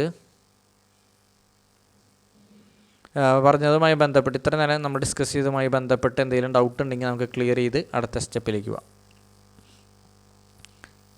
FD ബട്ട് മെച്ചേർഡ് ആകുമ്പോൾ റിട്ടേൺ കിട്ടില്ല. അല്ല, FD മെച്ചേർഡ് ആകുമ്പോൾ റിട്ടേൺ കിട്ടും, പക്ഷേ ആനുവലി വിഡ്രോ ചെയ്യുമ്പോൾ അതിന് വേറെ റിട്ടേൺ ഉണ്ടാവില്ല. നമ്മൾ ആ പൈസ അവിടെ എടുക്കാണ്ട് വെക്കുകയാണെങ്കിൽ ഉള്ള കേസ്, FD ഇട്ടിട്ട് 5 കൊല്ലം കഴിഞ്ഞിട്ടാണ് പൊട്ടിക്കുന്നത് അല്ലെങ്കിൽ 7 കൊല്ലം കഴിഞ്ഞിട്ടാണ് പൊട്ടിക്കുന്നത്, തീർച്ചയായിട്ടും അവിടെ റിട്ടേൺ ഉണ്ട്. അതാകെ ഒരു 7% കോമ്പൗണ്ടിങ് വർക്ക് ആവുള്ളൂ. അപ്പോൾ ഈ മ്യൂച്വൽ ഫണ്ട് ഇപ്പോൾ പറഞ്ഞാൽ ഡിവിഡൻഡ് തരുന്ന മ്യൂച്വൽ ഫണ്ട് ആണെങ്കിൽ FD തരുന്ന പോലെയുള്ള ആ കോമ്പൗണ്ട് റിട്ടേൺ തരുന്നുണ്ട്. അത് കൂടാതെയാണ് നമുക്ക് ആനുവൽ ഇൻകം തരുന്നത്. അത് കൂടാതെയാണ് നമുക്ക് ഡിവിഡൻഡ് തരുന്നത് കേട്ടോ, അല്ലാണ്ട് ആ പൈസ അവിടെ അനങ്ങാതെ കിടക്കുന്നില്ല. ഓക്കെ, ഇപ്പോൾ ഇത്രയും പറഞ്ഞ കാര്യങ്ങളിൽ എന്തെങ്കിലും ഡൗട്ട് ഉണ്ടെങ്കിൽ പറയാം, അല്ലെങ്കിൽ ഇല്ലെങ്കിൽ ഇല്ലയെന്ന് പറഞ്ഞു കഴിഞ്ഞാൽ നമുക്ക് അടുത്ത സെഷനിലേക്ക് പോകാം. ഇൻവെസ്റ്റ് ചെയ്യണതോ? അത് ഏതാണ് ബ്രോക്കർ ഉപയോഗിക്കുന്നുണ്ടെങ്കിൽ അതിൽ ജസ്റ്റ് ബോണ്ടെന്ന് സെർച്ച് ചെയ്താലും ബോണ്ട് വരും കേട്ടോ. ബോണ്ടെന്ന് സെർച്ച് ചെയ്താൽ ബോണ്ട് വരും, അല്ലെങ്കിൽ T-ബില്ല്, GSEC അങ്ങനെയൊക്കെ കൊടുത്താൽ വരും. ട്രഷറി ബില്ല്, ട്രഷറി ബോണ്ട് അങ്ങനെയൊക്കെ വരാം. പിന്നെ മ്യൂച്വൽ ഫണ്ട്, ബോണ്ടിൽ ഇൻവെസ്റ്റ് ചെയ്യുന്ന മ്യൂച്വൽ ഫണ്ടാണ് ഉദ്ദേശിക്കുന്നുണ്ടെങ്കിൽ അങ്ങനെ സെർച്ച് ചെയ്താലും മതി. ബോണ്ട് മ്യൂച്വൽ ഫണ്ട് സെർച്ച് ചെയ്താൽ മതി, അല്ലെങ്കിൽ മ്യൂച്വൽ ഫണ്ടിൽ ക്ലിക്ക് ചെയ്തിട്ട് ബോണ്ട് എന്ന് കൊടുത്താൽ മതി. ആ കീവേഡ് ഉപയോഗിച്ചാൽ മതി, സംഭവം വരും.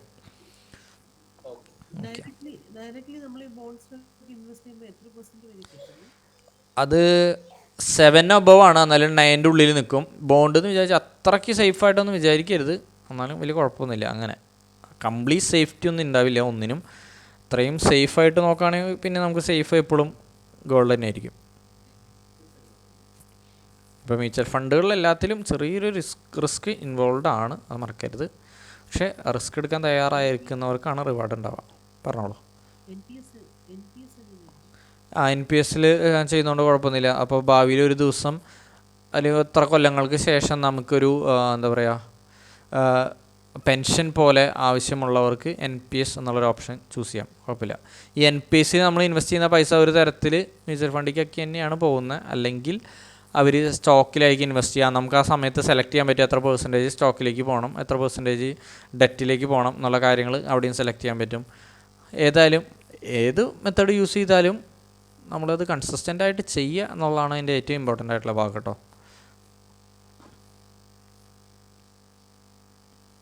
ഓക്കെ, ഞാൻ അടുത്തൊരു ഇതിലേക്ക് പറഞ്ഞോ.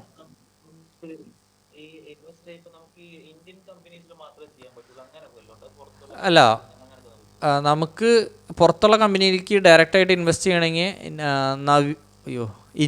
IND മണി എന്ന് പറഞ്ഞ ഒരു ആപ്പ് ഉണ്ട്, ആ ആപ്പ് വഴി ഇൻവെസ്റ്റ് ചെയ്യാം. അതല്ല പുറത്തെ ഫണ്ടുകൾ ഇൻവെസ്റ്റ് ചെയ്യുന്ന മ്യൂച്വൽ ഫണ്ടിലാണെങ്കിൽ പറ്റും. ഫോറിൻ മ്യൂച്വൽ ഫണ്ട്സ് ഉണ്ടെന്ന്, അപ്പോൾ ഇതിൻ്റെ ഉള്ളിൽ തന്നെ നമുക്ക് അവൈലബിൾ ആണ്. പക്ഷേ സോറി കേട്ടില്ല കേട്ടോ.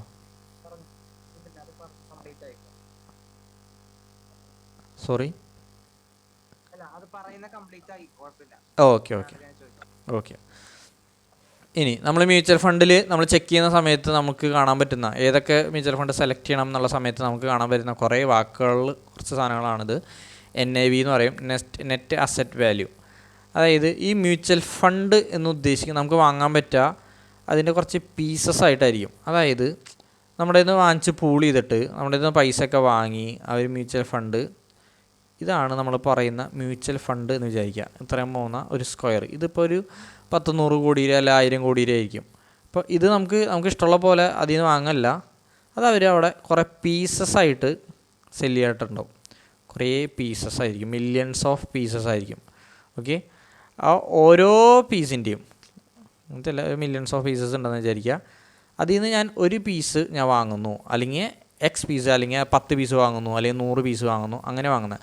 അപ്പോൾ ആ ഒരു പീസിൻ്റെ വാല്യൂ, ആ ഒരു പീസിൻ്റെ വാല്യൂവിനാണ് അല്ലെങ്കിൽ എൻ്റെ പ്രൈസിനാണ് നെറ്റ് അസറ്റ് വാല്യൂ എന്നതുകൊണ്ട് ഉദ്ദേശിക്കുന്നത്. അപ്പോൾ നവംബറിൽ ഒരു മ്യൂച്വൽ ഫണ്ട് ABC എന്നുള്ള മ്യൂച്വൽ ഫണ്ട് നവംബറിൽ തുടങ്ങുമ്പോൾ അതിൻ്റെ NAV എന്ന് ഉദ്ദേശിക്കുന്നത്, അതിൻ്റെ ഒരു പീസിൻ്റെ വാല്യൂ ചിലപ്പോൾ 100 രൂപയായിരിക്കാം. ഓക്കെ, അതിൻ്റെ NAV എന്ന് പറയുന്നത് 100 രൂപയായിരിക്കാം. അപ്പോൾ ഈ സംഭവമാണ് നമുക്കതിൽ ഗ്രോ ചെയ്യുന്നത് കേട്ടോ. അപ്പോൾ 100 രൂപ വിലയുള്ള ഒരുപാട് പോർഷൻസാണ് നമ്മൾ ശരിക്കും വാങ്ങുന്നത്. ഇപ്പോൾ ഞാൻ അതിൽ മാസം ഈ മാസം ഞാൻ അതിലേക്ക് 500 രൂപയാണ്, ആ ഫണ്ടിലേക്ക് ഞാൻ 500 രൂപയാണ് ഇൻവെസ്റ്റ് ചെയ്യണമെന്ന് വിചാരിക്കുക. അപ്പോൾ ഈ മാസം ഞാൻ 500 രൂപ അവർക്ക് കൊടുത്തു കഴിഞ്ഞാൽ അവർ എനിക്ക് എത്ര പീസസ് ആയിരിക്കും തരാം? ഒരു പീസിൻ്റെ വില 100 രൂപയാണ്. അപ്പോൾ ഞാൻ ഈ മാസം 500 രൂപ കൊടുത്തു കഴിഞ്ഞാൽ അവരെനിക്ക് എത്ര പീസസ് ആയിരിക്കും തരാം? 5 പീസ്. അപ്പോൾ എനിക്ക് ഈ മാസം വാങ്ങാൻ പറ്റുന്നത് 5 പീസായിരിക്കും. ഈ മാസം എനിക്ക് വാങ്ങാൻ പറ്റുന്നത് 5 പീസായിരിക്കും, അതിൽ നമുക്ക് സംശയമൊന്നുമില്ല. ബിക്കോസ് അതിൻ്റെ ഒരു പീസിൻ്റെ വാല്യൂ 100 ഇത് എല്ലാ മാസം 100 ഒതുങ്ങി നിൽക്കില്ല. ചില മാസം ചിലപ്പോൾ അത് 200 മാറിയിട്ടുണ്ടാവും. ഒരു 5 മാസം കഴിയുമ്പോൾ അതിൻ്റെ വില 200 ഉണ്ടാവും. നല്ല പെർഫോമൻസൊക്കെ തന്ന് അതിൻ്റെ വില 200 എത്തിയിട്ടുണ്ടാവും. അങ്ങനെയാണെങ്കിൽ ഞാൻ 500 രൂപ കൊടുത്തു കഴിഞ്ഞാൽ, ഞാൻ എല്ലാ മാസം 500 തന്നെ ഇട്ടിട്ട് പോണേ. അപ്പോൾ 500 രൂപ കൊടുത്തു കഴിഞ്ഞാൽ എനിക്ക് എത്ര പീസ് കിട്ടും? എത്ര കിട്ടും?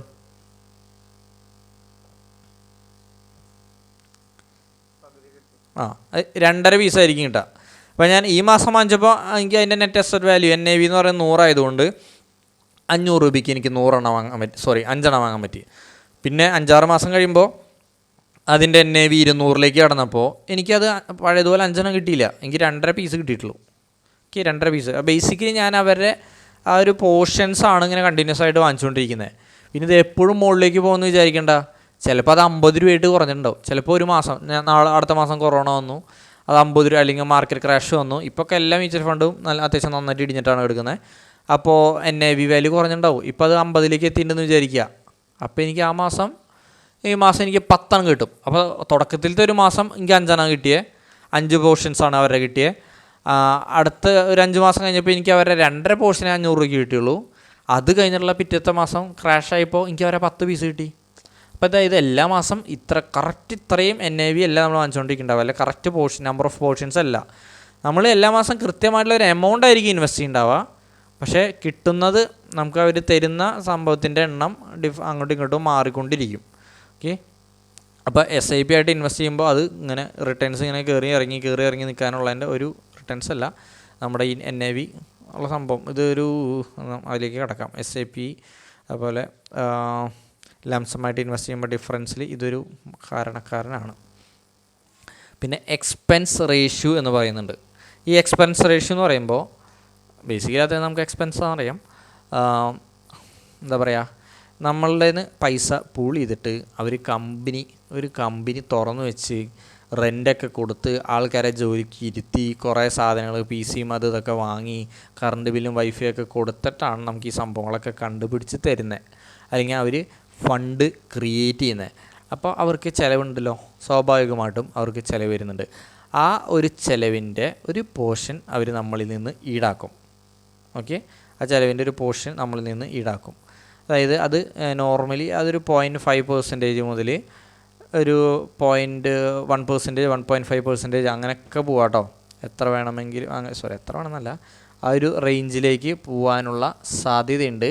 നമ്മൾ ഫണ്ട് സെലക്ട് ചെയ്യുന്ന സമയത്ത് എക്സ്പെൻസ് റേഷ്യോ ഒരു 0.5%-ൻ്റെ ഉള്ളിലും 0.5 മുതൽ 0.75% ഈ ഒരു റേഞ്ചിൽ നിൽക്കുന്നതായിരിക്കും നല്ലത്. ഒരു കുഴപ്പമില്ലാത്ത റേഞ്ച് എന്ന് പറയുന്നത് അതാണ്. ഇപ്പോൾ ഞാനൊരു മ്യൂച്വൽ ഫണ്ട് നോക്കി, അടിപൊളിയാണ്.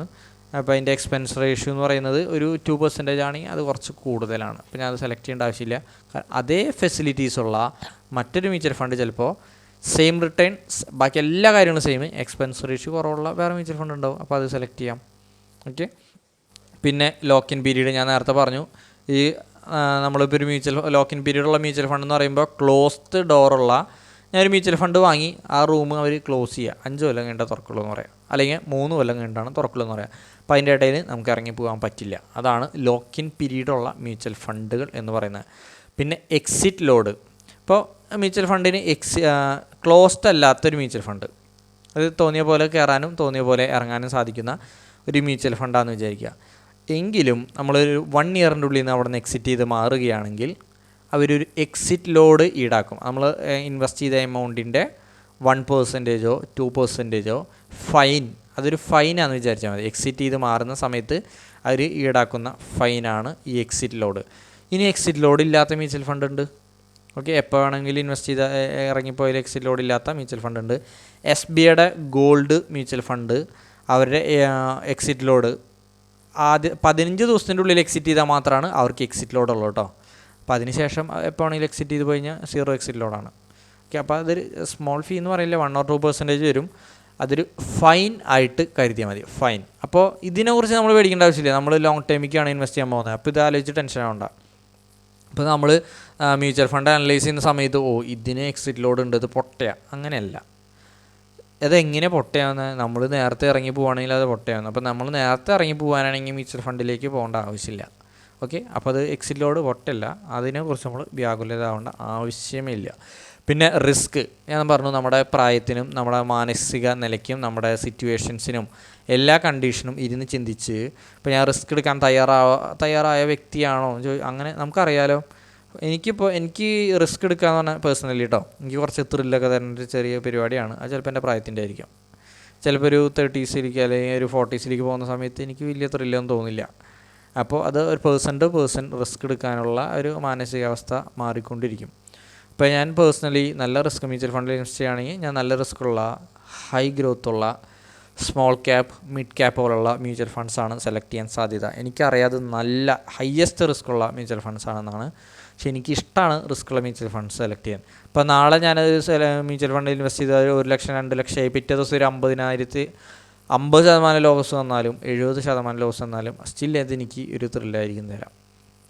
എനിക്കറിയാം ഇതൊരു 10-20 കൊല്ലത്തിൻ്റെ അപ്പുറത്തേക്ക് നമുക്ക് ലോസിലേക്കല്ല കൊണ്ടുപോവുക, ഗ്രോത്തിലേക്ക് തന്നെയാണെന്ന്. കാരണം മ്യൂച്വൽ ഫണ്ടിൽ ഇന്ന് ഞാൻ ഇൻവെസ്റ്റ് ചെയ്യുന്ന മ്യൂച്വൽ ഫണ്ടിൽ ഉള്ളത് ഒരു 10-20 സ്റ്റോക്കാണെന്ന് വിചാരിക്കുക, സ്മോൾ ക്യാപ്പിലുള്ളത്. ആ 10-20 സ്റ്റോക്കും ആ കമ്പനി പൂട്ടിപ്പോയാലും പേടിക്കേണ്ട, ആ സ്റ്റോക്കിനെ അവർ റിപ്ലേസ് ചെയ്തിട്ട് വേറെ സ്റ്റോക്കുകൾ, വേറെ സ്മോൾ ക്യാപ്പ് കമ്പനികൾ അവിടെ കൊണ്ടു നിർത്തും.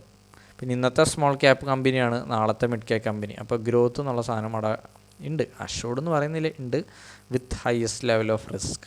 ഓക്കെ, പിന്നെ ഫണ്ട് മാനേജർ എന്ന് പറഞ്ഞു കഴിഞ്ഞാൽ ആ മ്യൂച്വൽ ഫണ്ടിൻ്റെ ഹെഡ് എന്ന് പറഞ്ഞാൽ പറയാം, അയാളാണ് മാനേജ് ചെയ്യുന്നത് എന്ന് പറയുന്നതെങ്കിലും ആളുടെ അണ്ടറിൽ ഒരുപാട് സ്റ്റാഫുകളുണ്ടാവും. അപ്പോൾ എല്ലാവരും കൂടിയിട്ടാണ് ഫണ്ട് മാനേജ് ചെയ്യുന്നത്. പക്ഷേ അവരെ ഹെഡായിട്ട് കരുതുന്ന ഒരു വ്യക്തിയാണ് ഫണ്ട് മാനേജർ എന്ന് പറയുന്നത്. അപ്പോൾ നമ്മൾ മ്യൂച്വൽ ഫണ്ട് സെലക്ട് ചെയ്യുന്ന സമയത്ത് ഫണ്ട് മാനേജറുടെ എക്സ്പീരിയൻസ് ഇമ്പോർട്ടൻ്റ് ആണ്. അപ്പോൾ ആൾ 1 കൊല്ലം എക്സ്പീരിയൻസ് ഉള്ള ഒരു ഫണ്ട് മാനേജറാണ്. അപ്പോൾ ആൾ മ്യൂച്വൽ ഫണ്ടിൽ ഇപ്പോൾ നമുക്കൊരു മ്യൂച്വൽ ഫണ്ട് കണ്ടു, മ്യൂച്വൽ ഫണ്ട് സ്റ്റാർട്ട് ചെയ്തിട്ട് ആകെ 1 കൊല്ലമായിട്ടുള്ളൂ. ആൾ ഫണ്ട് മാനേജറായിട്ട് അവിടെ വന്നിട്ടും 1 കൊല്ലമായിട്ടുള്ളൂ. അപ്പോൾ അതിൻ്റെ റിട്ടേൺ 40%. ഓ, അടിപൊളി റിട്ടേൺ. അപ്പോൾ അത് കാര്യമില്ല. ഓക്കെ, ആ ഫണ്ട് മാനേജർക്ക് അത്യാവശ്യം ഒരു 5-10 കൊല്ലത്തെങ്കിലും എക്സ്പീരിയൻസ് ഉണ്ടെങ്കിൽ വളരെ നല്ലതായിരിക്കും. 10 കൊല്ലത്തെ എക്സ്പീരിയൻസ് ഉള്ള ഒരു ആളാണ് ഫണ്ട് മാനേജ് ചെയ്യുന്നത്. ഇപ്പോൾ ലാസ്റ്റ് 5 ഇയർ ആയിട്ട് അല്ലെങ്കിൽ ഒരു ലാസ്റ്റ് 10 years ആയിട്ട് ആൾ നമുക്ക് മ്യൂച്വൽ ഫണ്ടിൽ 25% റിട്ടേൺ തന്നിട്ടുണ്ടെങ്കിൽ, നേരത്തെ പറഞ്ഞ 1 കൊല്ലം എക്സ്പീരിയൻസ് ഉള്ള 1 കൊല്ലം 40% റിട്ടേൺ തന്ന മ്യൂച്വൽ ഫണ്ടിനെക്കാട്ടും ബെറ്ററാണിത്. ബിക്കോസ് ഇത് കൺസിസ്റ്റൻസി നമുക്ക് കാണിച്ചു തന്നിട്ടുണ്ട്. അത് ചിലപ്പോൾ ഒരു ഹൈപ്പായിരിക്കാം. അപ്പോൾ കൺസിസ്റ്റൻസിയാണ് എല്ലാ കേസിലും ഇമ്പോർട്ടൻ്റ് ആയിട്ട് വരാം കേട്ടോ. ഓക്കെ, പിന്നെ ഇത് ഇങ്ങനെ മ്യൂച്വൽ ഫണ്ടിക്ക് ഇങ്ങനെയാണ് സെലക്ട് ചെയ്യാമെന്ന് ഇങ്ങനെ ഒറ്റയടിക്ക് പറഞ്ഞു പോകണമല്ല. ഞാൻ നേരത്തെ പറഞ്ഞ പോലെ നമ്മൾ ആ ഫണ്ടിലേക്ക് വരും.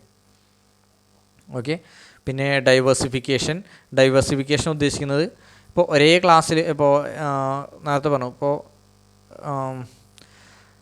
എന്താ പറയുക, മ്യൂച്വൽ ഫണ്ടിൽ ഇൻവെസ്റ്റ് ചെയ്യുകയാണെങ്കിൽ ഇക്വിറ്റി ബേസ്ഡ് ആയാലും മ്യൂച്വൽ ഫണ്ടിൽ മാത്രം ഇൻവെസ്റ്റ് ചെയ്യാതെ നമുക്ക് റിസ്ക് റിഡ്യൂസ് ചെയ്യുന്നതിന് വേണ്ടിയിട്ട് കുറച്ച് പൈസ നമുക്ക് ഡെറ്റ് മ്യൂച്വൽ ഫണ്ടിൽ ഇൻവെസ്റ്റ് ചെയ്യാം, അല്ലെങ്കിൽ കുറച്ച് പൈസ ഗോൾഡ് മ്യൂച്വൽ ഫണ്ടിലും ഇൻവെസ്റ്റ് ചെയ്യാൻ പറ്റും. പിന്നെ റിട്ടേൺസിൻ്റെ ബേസിസ്, നമുക്കറിയാവുന്ന റിട്ടേൺസിൻ്റെ ബേസിൽ മ്യൂച്വൽ ഫണ്ടിനെ ക്ലാസിഫൈ ചെയ്യുന്നത് ഗ്രോത്ത്, ഡിവിഡൻഡ്, ഞാൻ നേരത്തെ പറഞ്ഞതാണ്, ഗ്രോത്തിനെ ബേസ് ചെയ്യുന്നതായിരിക്കും ഒന്ന്, അല്ലെങ്കിൽ ഡിവിഡൻഡ് മാസം അല്ലെങ്കിൽ ആനുവലി നമുക്ക് റിട്ടേൺ തരുന്ന മ്യൂച്വൽ ഫണ്ട്. ഓക്കെ, പിന്നെ SIP ഓർ ലംസം. ഇപ്പോൾ മ്യൂച്വൽ ഫണ്ട് എന്നുള്ള ഒരു ബിഗ് ടേമിൻ്റെ അണ്ടറിൽ വരുന്ന 2 സംഭവങ്ങളാണ് SIP ആൻഡ് ലംസം. SIP എന്ന് പറയുന്നത് ഒരു കൃത്യമായ ഇടവേളകളിൽ നമ്മൾ മ്യൂച്വൽ ഫണ്ടിൽ നിക്ഷേപിക്കുന്നതിനാണ് SIP എന്ന് പറയുന്നത്. ലംസം എന്ന് ഉദ്ദേശിക്കുന്നത് ഒരു ഹ്യൂജ് എമൗണ്ട് ഒറ്റയടിക്ക് ഇൻവെസ്റ്റ് ചെയ്യുക. അപ്പോൾ ഇത് രണ്ടും ഇൻവെസ്റ്റ് ചെയ്യുന്നതിൻ്റെയും ഡിഫറൻസ് നമുക്ക് നോക്കാം. ഓക്കെ, ഇപ്പോൾ ഇത്രയും നേരം പറഞ്ഞ കാര്യങ്ങൾ ജസ്റ്റ് നമുക്കൊന്ന് ഒരു പറ്റുന്ന പോലെ നമുക്കൊന്ന് അപ്ലൈ ചെയ്ത് നോക്കാം. ഓക്കെ, ഇപ്പോഴും എൻ്റെ സ്ക്രീൻ നിങ്ങൾക്ക് കാണുന്നുണ്ടെന്ന് ഞാൻ വിശ്വസിക്കുന്നു. ഞാൻ ഗ്രോ ആണ് സെർച്ച് ചെയ്യുന്നത്. കാണുന്നില്ലേ? ഇല്ലെങ്കിൽ പറഞ്ഞോളൂ. ഓക്കെ, ഞാൻ ഗ്രോ ആണ് സെർച്ച് ചെയ്തിട്ടുള്ളത്. അപ്പോൾ ഗ്രോ സെലക്ട് ചെയ്ത് ഗ്രോയിൽ നിങ്ങൾ നിക്ഷേപിക്കാൻ പറയാനല്ല. ഇന്ത്യയിൽ ഏറ്റവും കൂടുതൽ ആളുകൾ ഗ്രോയാണ് യൂസ് ചെയ്യുന്നത് മ്യൂച്വൽ ഫണ്ടിന് വേണ്ടിയിട്ട്. നിങ്ങൾക്ക് വേണമെങ്കിൽ ഗ്രോ യൂസ് ചെയ്യാം, അപ്സ്റ്റോക്സ് യൂസ് ചെയ്യാം. അപ്സ്റ്റോക്സും വളരെ നല്ലത് തന്നെയാണ്. ഇപ്പോൾ സെറോദയുടെ കോയിൻ എന്നുള്ള ആപ്പ് യൂസ് ചെയ്യാം, അതും വളരെ നല്ലതാണ്. കോയിൻ എന്നുള്ള ആപ്പിനെ കുറിച്ച് എന്തെങ്കിലും ഡൗട്ട് ചോദിച്ചാൽ എനിക്ക് പറഞ്ഞുതരാൻ അറിയില്ല കേട്ടോ. ഞാൻ തുറന്നു പോലും നോക്കിയിട്ടില്ല. അത് പൊട്ടയതുകൊണ്ടായിരുന്നല്ല, പക്ഷേ അത് നമുക്ക് ചെയ്തില്ല. അല്ലെങ്കിൽ ബാങ്കിൻ്റെ ആപ്പിൽ നിക്ഷേപിക്കാം. ഞാൻ ബാങ്കിൻ്റെ ആപ്പ് യൂസ് ചെയ്തിട്ട് നിക്ഷേപിച്ചിട്ടുണ്ട്. ഞാൻ ICICIയുടെ ആപ്പ് യൂസ് ചെയ്യുന്നുണ്ട്. ഓക്കെ, അപ്പോൾ ഏതായാലും കുഴപ്പമൊന്നുമില്ല, അതൊക്കെ നിങ്ങളുടെ ചോയ്സ്. അപ്പോൾ പിന്നെ ഗ്രോ എന്നുള്ള കമ്പനിയിൽ നിക്ഷേപിച്ചു, നാളെ ഗ്രോ എന്നുള്ള കമ്പനി പൂട്ടിപ്പോയി കഴിഞ്ഞാൽ എന്തെങ്കിലും പണി കിട്ടുമോ? അങ്ങനത്തെ പ്രശ്നമൊന്നുമില്ല. ഇത് ഗ്രോ എന്നുള്ള കമ്പനിക്ക് നമ്മൾ പൈസ കൊടുക്കുന്നതാണെങ്കിലും ആ കമ്പനി നിക്ഷേപിക്കുന്നത് നമ്മളുടെ ഡിമാറ്റിൽ വരുന്ന പോലെ നമുക്കത് കാണാൻ പറ്റും കേട്ടോ. അതിൻ്റെ ഒരു വെബ്സൈറ്റ് ഉണ്ടായിരുന്നു, NAS അങ്ങനത്തെ ഒരു പറഞ്ഞൊരു വെബ്സൈറ്റ് ഉണ്ട്. അതിൽ കയറി കഴിഞ്ഞാൽ നമുക്ക് കൃത്യമായിട്ട് കാണാം.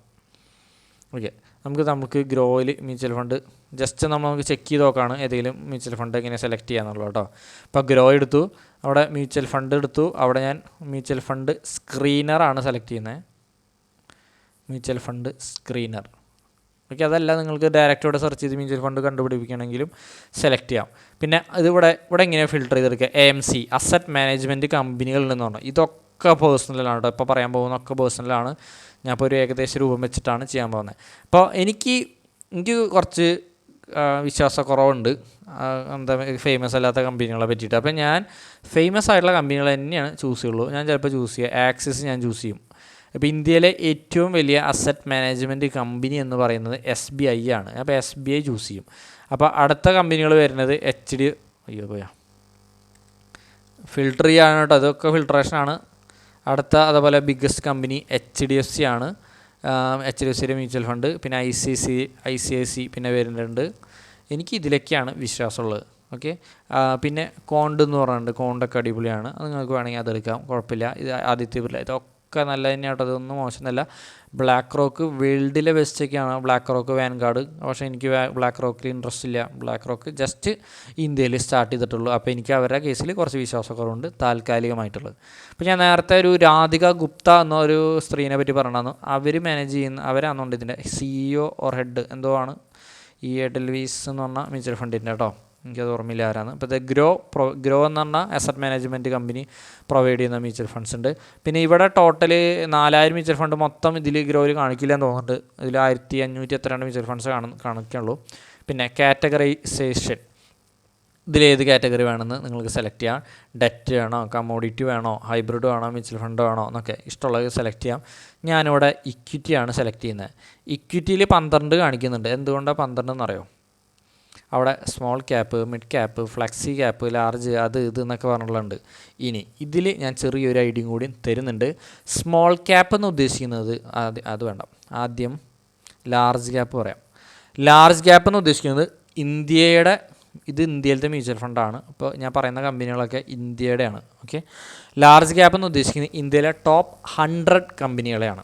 ഞാൻ മാർക്കറ്റ് ക്യാപിറ്റലൈസേഷൻ ബേസിസിലല്ല പറയുന്നത്, ടോപ്പ് 100, ആദ്യത്തെ 100 ടോപ്പിൽ നിൽക്കുന്ന HDFC, Reliance, Tata Motors, Axis Bank, Kotak, ICICI അതുപോലത്തെ ആദ്യത്തെ 100 കമ്പനികൾ, എയർടെലൊക്കെ പോലത്തെ 100 കമ്പനികളാണ് ഈ ലാർജ് ക്യാപ്പ് എന്നുള്ള ടൈറ്റിലിൻ്റെ അണ്ടറിൽ വരാം. ഓക്കെ, അതിനുശേഷം പിന്നെ 100 മുതൽ 250 വരെ തോന്നുന്നുണ്ട്. പിന്നെ മിഡ് ക്യാപ്പ് എന്നുള്ള കാറ്റഗറിയിലാണ് വരാം 250 വരെ. അതിനുശേഷമുള്ള കമ്പനികൾ നമുക്ക് പിന്നെ സ്മോൾ ക്യാപ്പ് എന്നുള്ള ഇതിൻ്റെക്ക് ടൈറ്റിലേക്ക് കൊണ്ടുവരാം. അപ്പോൾ ഇതൊക്കെ സെലക്ട് ചെയ്ത് കഴിഞ്ഞാൽ എനിക്ക് എന്താ കാണാൻ പറ്റുക? മിഡ് ക്യാപ്പ് മ്യൂച്വൽ ഫണ്ട് കാണിക്കും, ഇവിടെ സ്മോൾ കാണിക്കും, ലാർജ് കാണിക്കും. ഇനി ഫ്ലക്സി മൾട്ടി ക്യാപ്പ് എന്ന് പറയുമ്പോൾ ഈ മൾട്ടി ക്യാപ്പും ഫ്ലക്സി ക്യാപ്പും ഏകദേശം അതിൽ ഡൗട്ട് വരുന്നുണ്ട്, സോറി, എനിക്കിതൊരു കൺഫ്യൂഷനായി. ഇതിൽ ഒരെണ്ണം പറയുന്നത് മിഡിലും സ്മോളിലും, അതുപോലെ തന്നെ മൾട്ടി ക്യാപ്പിൽ വരുമ്പോൾ മിഡ്, സ്മോള്, ലാർജ് ഇതൊക്കെ മിക്സ് ചെയ്തിട്ട് ഇൻവെസ്റ്റ് ചെയ്യുന്നതാണ്. ഇപ്പോൾ ഇത് എനിക്കൊരു ഡൗട്ടായി, സോറി.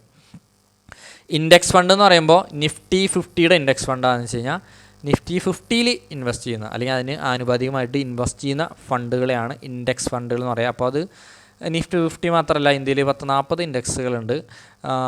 സ്മോൾ ക്യാപ്പ് ഇൻഡെക്സ് ഉണ്ട്, അല്ലെങ്കിൽ മിഡ് ക്യാപ്പിന് ഇൻഡെക്സ് ഉണ്ട്, mid cap Nifty, small cap Nifty, fin Nifty. അപ്പോൾ അങ്ങനെ കുറേ നിഫ്റ്റി റിയൽ എസ്റ്റേറ്റിൻ്റെ ബേസ് ചെയ്തിട്ടുള്ള, അപ്പോൾ അങ്ങനെ കുറേ ഇൻഡെക്സുകളുണ്ട്. അപ്പോൾ അതിൽ ബേസ് ചെയ്തിട്ട് ഇൻവെസ്റ്റ് ചെയ്യുന്നതാണ്. ELSS ടാക്സ് സേവർ ഫണ്ടുകളാണ്. തീമാറ്റിക് ഫണ്ടുകളുണ്ട്, ഇത് ഞാൻ അവോയ്ഡ് ചെയ്യാനാണ് പറയുള്ളൂ. തീമാറ്റിക് ഫണ്ടുകൾ എന്ന് ഉദ്ദേശിക്കുന്നത് ഇപ്പോൾ ഓരോ തീം ബേസ്ഡ് ആയിട്ട്, അതായത് ഇ വി സെക്ടറിനെ ബേസ് ചെയ്ത്, അതായത് EVനെ ബേസ് ചെയ്തിട്ട് ഇൻവെസ്റ്റ് ചെയ്യുന്നത്, അല്ലെങ്കിൽ AI ബേസ് ചെയ്ത് ഇൻവെസ്റ്റ് ചെയ്യുന്നത്. അത് ഒരു സെക്ടറായിട്ട് മാറി എന്ന് പറയാൻ പറ്റില്ല, ഇപ്പോൾ മാറിക്കൊണ്ടിരിക്കുന്നു. അല്ലെങ്കിൽ റിയൽ എസ്റ്റേറ്റ്, അല്ലെങ്കിൽ അങ്ങനെ എന്തെങ്കിലും ഇതിനെ ബേസ് ചെയ്തിട്ട് ഇൻവെസ്റ്റ് ചെയ്യുന്നതാണ് തീമാറ്റിക് ഫണ്ടുകൾ. അപ്പോൾ ഇതിൻ്റെ പ്രശ്നം എന്താണെന്ന് വെച്ച് കഴിഞ്ഞാൽ, അതുപോലെ സെക്ടോറിയൽ ഫണ്ടും അങ്ങനെ തന്നെയാണ്. ഈ തീമാറ്റിക് പോലെ തന്നെയാണ് സെക്ടോറിയൽ ഫണ്ട്. അത് ഇൻവെസ്റ്റ് ചെയ്യുക IT sector, banking sector, auto sector, അങ്ങനത്തെ സെക്ടറുകളിലായിരിക്കും. ഇതിൻ്റെ ഒക്കെ പ്രശ്നം എന്ന് വെച്ച് കഴിഞ്ഞാൽ ഇതിങ്ങനെ സൈക്ലിക്കലാണല്ലോ ഇന്ത്യയുടെയും ലോകത്തിൻ്റെയും ഗ്രോത്ത്. ഇതിപ്പോൾ പണ്ട് ഫാർമ യുഗമായിരുന്നു, കുറേ കാലം മുന്നേ IT യുഗമായിരുന്നു, ഒരു സമയത്ത് ബാങ്കിങ് യുഗം വന്നു, അതുപോലെ തന്നെ. അപ്പോൾ ഇതിങ്ങനെ മാറിക്കൊണ്ടിരിക്കും, അതെപ്പോഴാണെങ്കിലും മാറിക്കൊണ്ടിരിക്കും. ഇനി വരാൻ പോകുന്നത് തീർച്ചയായിട്ടും AI സമയമാണ്. അപ്പോൾ ഇപ്പോൾ നമ്മൾ AI ചെയ്യാം, അങ്ങനെയാണെങ്കിൽ നമ്മൾ ലംസമായിട്ട് AI ചെയ്യേണ്ടി വരും, AI ഇൻവെസ്റ്റ് ചെയ്യേണ്ടി വരും. ഓക്കെ, അപ്പോൾ പക്ഷേ ഇതൊക്കെ ഫേമസ് ആകുമ്പോഴാണ് നമുക്ക് ഇത് ഇൻവെസ്റ്റ് ചെയ്യാൻ തോന്നുക. ഫേമസ് ആകുമ്പോഴേക്കും അതിൻ്റെ ഗ്രോത്തൊക്കെ എത്തേണ്ട സ്ഥലത്ത് എത്തിയിട്ടുണ്ടാവും. അതല്ല, നിങ്ങൾക്ക് നാളത്തെ ഭാവി പ്രൊഡിക്റ്റ് ചെയ്യാനൊക്കെ ഒരു പരിധി വരെ പറ്റുന്നുണ്ടെങ്കിൽ നാളത്തേക്ക് ഏതായിരിക്കും AI AI ആണ് ഇനി ഫ്യൂച്ചർ എന്നാണ് എനിക്ക് തോന്നുന്നത്. അതുകൊണ്ട് ഞാൻ AI ഇൻവെസ്റ്റ് ചെയ്യാം. ഓക്കെ, അപ്പോൾ ഇതിനൊരു പ്രശ്നമുണ്ട്. കുറച്ച് കാലം മുന്നേ നമുക്ക് ഇതേപോലെ ഫ്യൂച്ചറായിട്ടുള്ള തോന്നിയിട്ടുള്ളൊരു സംഭവമായിരുന്നു റോബോട്ടിക്സ് എന്നുള്ളത് മേഖല. ഇപ്പോൾ റോബോട്ടിക്സ് ഒക്കെ ഉണ്ട്, അതിന് മുകളിലേക്കാണ് AI കയറി വന്നിട്ടുള്ളത്, പ്ലസ് AI എന്നുള്ള രീതിയിൽ. അപ്പോൾ ഇപ്പോൾ AIയുടെ ടൈമാണ്. അപ്പോൾ അങ്ങനത്തെ ഇതിൽ ഇൻവെസ്റ്റ് ചെയ്യുന്നുണ്ടെങ്കിൽ ലംസമായിട്ട് ഇൻവെസ്റ്റ് ചെയ്യേണ്ടി വരും. ഓക്കെ, അല്ലെങ്കിൽ നല്ല രീതിയിൽ അത് മുകളിലേക്ക് കയറിപ്പോയിണ്ടാവും. ഓക്കെ, വാല്യൂ ഓറിയൻറ്റഡ് എനിക്ക് ഓർമ്മയില്ല. ഇൻ്റർനാഷണൽ ഫണ്ടുകൾ നേരത്തെ ആരും ചോദിച്ചിട്ടുണ്ടാകുന്ന ഇൻ്റർനാഷണൽ ഫണ്ടുകൾ വേണമെങ്കിൽ അത് ഇൻവെസ്റ്റ് ചെയ്യുന്നവർക്ക് ഇത് സെലക്ട് ചെയ്യാം, അതിൽ ഇൻവെസ്റ്റ് ചെയ്യാൻ ആഗ്രഹമുള്ളവർക്ക്. പിന്നെ എനിക്ക് നമുക്കൊരു മോഡറേറ്റ് റിസ്ക് പിടിക്കാം. ഓക്കെ, വല്ലാണ്ട് ഇപ്പോൾ ഭയങ്കര ലോ റിസ്ക് പിടിക്കുകയെന്നുണ്ടെങ്കിൽ അവിടെ ഇൻഡെക്സ് ഫണ്ടുകളും ഗോൾഡ് ആയിരിക്കും കൂടുതലായിട്ടും കയറി വരിക. അല്ലെങ്കിൽ നമ്മളിപ്പോൾ ഒട്ടും റിസ്ക് എടുക്കാൻ താല്പര്യമില്ലെങ്കിൽ പിന്നെ നമ്മൾ മിഡ് ക്യാപ്പും സ്മോൾ ക്യാപ്പൊന്നും സെലക്ട് ചെയ്യേണ്ട ആവശ്യമില്ല. ഓക്കെ, അങ്ങനെയാണെങ്കിൽ ലോ റിസ്ക് കൊടുത്തിട്ട് ഒട്ടും റിസ്ക് എടുക്കാൻ താല്പര്യമില്ലാത്തവർ ഇക്വിറ്റി എന്നുള്ള സംഭവമേ സെലക്ട് ചെയ്യരുത്. റിസ്ക് ലോ കൊടുക്കുക. ഇവിടെ ഡെറ്റ് അല്ലെങ്കിൽ കമ്മോഡിറ്റീസ് ഇത് രണ്ടാണ് സെലക്ട് ചെയ്യേണ്ടത് കേട്ടോ. അപ്പോൾ ഹൈ റിസ്ക് എടുക്കാൻ താല്പര്യമുള്ളവർ വെരി ഹൈ കൊടുത്തിട്ട് ഇതോ വേണമെങ്കിൽ ഇതൊക്കെ എടുത്ത് ടിക്ക് ചെയ്തോ. ഓക്കെ, അതൊക്കെ നിങ്ങളുടെ ഇഷ്ടം. പിന്നെ ഫണ്ട് സൈസ് എന്ന് പറയുന്നത്, അപ്പോൾ ആ മ്യൂച്വൽ ഫണ്ടിൻ്റെ ടോട്ടൽ AUM എന്ന് പറയുക അസറ്റ് അണ്ടർ മാനേജ്മെൻറ്റ് എന്ന് പറയുന്ന പോലെ. അപ്പോൾ അല്ലെങ്കിൽ ആ പർട്ടിക്കുലർ മ്യൂച്വൽ ഫണ്ടിൻ്റെ വലിപ്പം, എത്ര പേര് ഇൻവെസ്റ്റ് ചെയ്ത് അത് എത്ര രൂപയുടെ ഒരു കോർപ്പസായിട്ട് മാറിയിട്ടുണ്ട് എന്ന് ഉദ്ദേശിക്കുന്നത്. ഓക്കെ, അപ് ടു 1 ഇതൊക്കെ ചെറിയ ഫണ്ടുകളായിരിക്കും. ഞാൻ കുറച്ചും കൂടി ബിഗ്ഗർ ഫണ്ട് സെലക്ട് ചെയ്യാനാണ് ഉദ്ദേശിക്കുന്നത്. അപ്പോൾ ഇവിടെ സെലക്ട് ചെയ്യുമ്പോൾ ഫണ്ടില്ല, അപ്പോൾ നമുക്കിത് കൊടുക്കേണ്ട തൽക്കാലത്തേക്ക്. ഓക്കെ, അപ്പോൾ വല്ലാണ്ട് ഫിൽട്ടർ ചെയ്ത് കഴിഞ്ഞാൽ ചിലപ്പോൾ അതിൻ്റെ ഉള്ളിൽ ഒന്നും ഉണ്ടാവില്ല. ഇപ്പോൾ SIP ഓർ വൺ ടൈം അതൊക്കെ നിങ്ങളുടെ ഇഷ്ടം കേട്ടോ. ഞാൻ SIP ഓർ അത് നമുക്ക് ഇവിടെ കാണിക്കാം. ചെറിയ മാക്സിൽ വരും. ഇതൊക്കെ കൊടുത്തപ്പോൾ ഇവിടെ ഒന്നുമില്ല. ഇത് വല്ലാണ്ട് കൊടുത്തു കഴിഞ്ഞാൽ അപ്പോൾ റിസ്കിൻ്റെ സമയത്ത് മോഡറേറ്റ് കൊടുക്കുമ്പോൾ ഇല്ലാത്ത കാരണം ഉണ്ടായിരിക്കാം. അപ്പോൾ ലോ റിസ്ക് കൊടുത്താൽ ചിലപ്പോൾ ഒന്നും വരില്ല എന്ന് തോന്നുന്നുണ്ട്.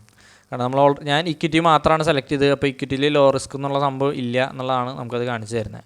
അപ്പോൾ ഇക്വിറ്റിയിൽ വെരി ഹൈ റിസ്ക് കൊടുത്താലും വരും. ഇപ്പോൾ ഞാൻ തൽക്കാലത്തേക്ക് ഒന്നും കൊടുത്തിട്ടില്ല. അപ്പോൾ ഫിൽട്ടർ ചെയ്ത് കഴിഞ്ഞപ്പോൾ ഞാൻ ഒന്നും കാണില്ല, അതുകൊണ്ടാണ്. ഓക്കെ, അപ്പോൾ നമുക്ക് ഇവിടെ ഇത്രയും മ്യൂച്വൽ ഫണ്ട് വന്നു. ഇതിൽ നിന്നും നമുക്ക് സെലക്ട് ചെയ്തെടുക്കാൻ ബുദ്ധിമുട്ടുണ്ട്. അപ്പോൾ ഇവിടെ പോപ്പുലാരിറ്റിയുടെ ബേസിസിൽ മാത്രം കൊടുക്കരുത്.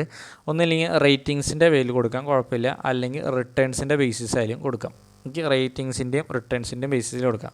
ഇപ്പോൾ ഇതിൽ നോക്കിയേ, 1 ഇയർ റിട്ടേൺ മൈനസിലാണ് ഇവിടെ കിടക്കുന്നത്. അത് വിചാരിച്ച് ഇതൊരു മോശം ഫണ്ടല്ല. ഓക്കെ, കണ്ടോ 1 ഇയർ. ഇപ്പോൾ ലാസ്റ്റത്തെ ഒരു കൊല്ലം എന്ന് പറഞ്ഞാൽ അത്രയും മോശം കൊല്ലം, അതായത് ഇപ്പോൾ നടന്നുകൊണ്ടിരിക്കുന്ന കൊല്ലം അത്രയും മോശം കൊല്ലം തന്നെയാണ്. അതിൻ്റെ പകുതി കാരണക്കാരൻ ട്രംപാണെന്ന് നിങ്ങൾക്കറിയാമെന്ന് വിശ്വസിക്കുന്നു. അത് നല്ല രീതിയിൽ നമുക്ക് എല്ലാ തരത്തിലും സ്റ്റോക്ക് മാർക്കറ്റിൽ പണിയിട്ടുണ്ട്. അപ്പോൾ ആ ഒരു കൊല്ലം വെച്ച് മ്യൂച്വൽ ഫണ്ടിൻ്റെ ജഡ്ജ് ചെയ്യേണ്ട. അപ്പോൾ ഞാനിവിടെ ഇതിൻ്റെ നമ്മൾ ഇവിടെ ഈ ഒരു ഫണ്ട് സെലക്ട് ചെയ്തെന്ന് വിചാരിക്കാം. HDFC മിഡ് ക്യാപ്പ് എന്നുള്ള ഫണ്ട് സെലക്ട് ചെയ്തു. ഇതിൽ ഞാൻ ചെക്ക് ചെയ്യേണ്ട കുറച്ച് കാര്യങ്ങളുണ്ട്. അപ്പോൾ ആ ഫണ്ട് സെലക്ട് ചെയ്ത് കഴിഞ്ഞാൽ ഇവിടെ ഇങ്ങനെ വരും. ചെക്ക് ചെയ്യേണ്ട കാര്യം എന്ന് വെച്ച് കഴിഞ്ഞാൽ 3 ഇയർ 5 ഇയർ അല്ലെങ്കിൽ ഇതിൻ്റെ റിട്ടേൺ എത്രയാണ് മിനിമം ഞാൻ നോക്കണം. അപ്പോൾ ഒരു കൊല്ലത്തെ റിട്ടേൺ നോക്കിയിട്ടല്ല ആ ഫണ്ടിനെ ചൂസ് ചെയ്യേണ്ടത്. ഒരു കൊല്ലത്തെ റിട്ടേൺ നോക്കിയിട്ട് അതിനെ ചൂസ് ചെയ്തിട്ട് ഒരു കാര്യമില്ല. അപ്പോൾ 3 കൊല്ലം, ലാസ്റ്റത്തെ 3 കൊല്ലം അത് എത്ര റിട്ടേൺ ആണ് തന്നിട്ടുള്ളത്? 27%. വലിയ കുഴപ്പമില്ലാത്തതെന്നല്ല, ബെസ്റ്റ് റിട്ടേൺ ആണ്. ഓക്കെ, ഫണ്ട് സൈസ് നോക്കിയേ 84,000 കോടിയാണ്. ഞാൻ നേരത്തെ എന്താ കൊടുത്തത്, അവിടെ നമുക്ക് ഫിൽട്ടർ ചെയ്യാനുള്ള ഓപ്ഷൻ 10,000 കോടി വരെ ഉണ്ടായിരുന്നുള്ളൂ. അപ് ടു 10,000 CR ആണ്. അപ്പോൾ 10,000 CRൻ്റെ മുകളിലാണ് അപ്പോൾ ഒട്ടുമിക്ക എനിക്ക് തോന്നുന്നു എക്വിറ്റി മ്യൂച്വൽ ഫണ്ട്സ് എടുക്കുന്നത്. ഫണ്ട് സൈസ് അത്യാവശ്യം നല്ല ഫണ്ട് സൈസാണ്. ദ റേറ്റിംഗ് 5 സ്റ്റാർ ആണ്. അപ്പോൾ ഈ കേസുകളിലതൊക്കെ അടിപൊളിയാണ്. ഓക്കെ, അപ്പോൾ ഇതിൻ്റെ NAV വരുന്നത് എത്രയാണ്? 218. അപ്പോൾ ഞാൻ 500 രൂപ ഇതിൽ മാസം ഇൻവെസ്റ്റ് ചെയ്താൽ ഏകദേശം 2.5 പോർഷൻസാണ് എനിക്കിതിൽ വാങ്ങാൻ പറ്റുക. 3 ഇയർ റിട്ടേൺ നോക്കി അടിപൊളിയാണ്. ഓക്കെ, 5 ഇയർ റിട്ടേൺ നോക്കി സ്റ്റിൽ അടിപൊളിയാണ്. 3 ഇയറിനെക്കാട്ടിയും അപ്പോൾ ലോങ് ടൈമിൽ അത് അടിപൊളി പെർഫോമൻസ് കാണിക്കുന്നുണ്ടെങ്കിൽ അത് തന്നെയാണ് ബെസ്റ്റ് തന്നെയാണ്. പിന്നെ ഓൾ ടൈം അതിൻ്റെ റിട്ടേൺ നോക്കി കഴിഞ്ഞാൽ 20% സ്റ്റിൽ ബെസ്റ്റ് തന്നെയാണ്. Okay, still best. ഇപ്പോൾ NAV 217 എടുക്കുന്നത്. അപ്പോൾ അത് ഇൻവെസ്റ്റ് ചെയ്ത സമയത്ത് നോക്കി അതിൻ്റെ റിട്ടേൺ NAV എന്ന് പറയുന്നത് 18 രൂപയും 20 രൂപയായിരുന്നു. അപ്പോൾ അത് ഏകദേശം 10 ടൈംസ് റിട്ടേൺ തന്നിട്ടുണ്ട്. 2013 അല്ലെങ്കിൽ നോക്കി 2013 ആ ഫണ്ട് സ്റ്റാർട്ട് ചെയ്തിട്ടുള്ളത്. ഇപ്പോൾ നമുക്ക് 2025 12 കൊല്ലം കൊണ്ട് 10 ഇരട്ടിയാണ് ആയി മാറിയത്. അപ്പോൾ ഞാൻ ഇവിടെ 1 ലക്ഷം രൂപയ്ക്ക് ഇൻവെസ്റ്റ് ചെയ്തിട്ടുണ്ടെങ്കിൽ 10 ഇരട്ടിയായിട്ട് 10 ലക്ഷമായിട്ട് ഇവിടെ മാറിയത്. എത്ര കൊല്ലം കൊണ്ട്? 12 കൊല്ലം കൊണ്ട്. ഓക്കെ, അതിൻ്റെ അർത്ഥം ഇതേപോലെ തന്നെ 10 ഇരട്ടിയായിട്ട് അടുത്ത 10 കൊല്ലം കൊണ്ട് പോകുന്നല്ല. അപ്പോൾ അത് സൈക്ലിക്കലായിട്ട് നേരത്തെ പറഞ്ഞ പോലെ അത് കയറി ഇറങ്ങി നിൽക്കും.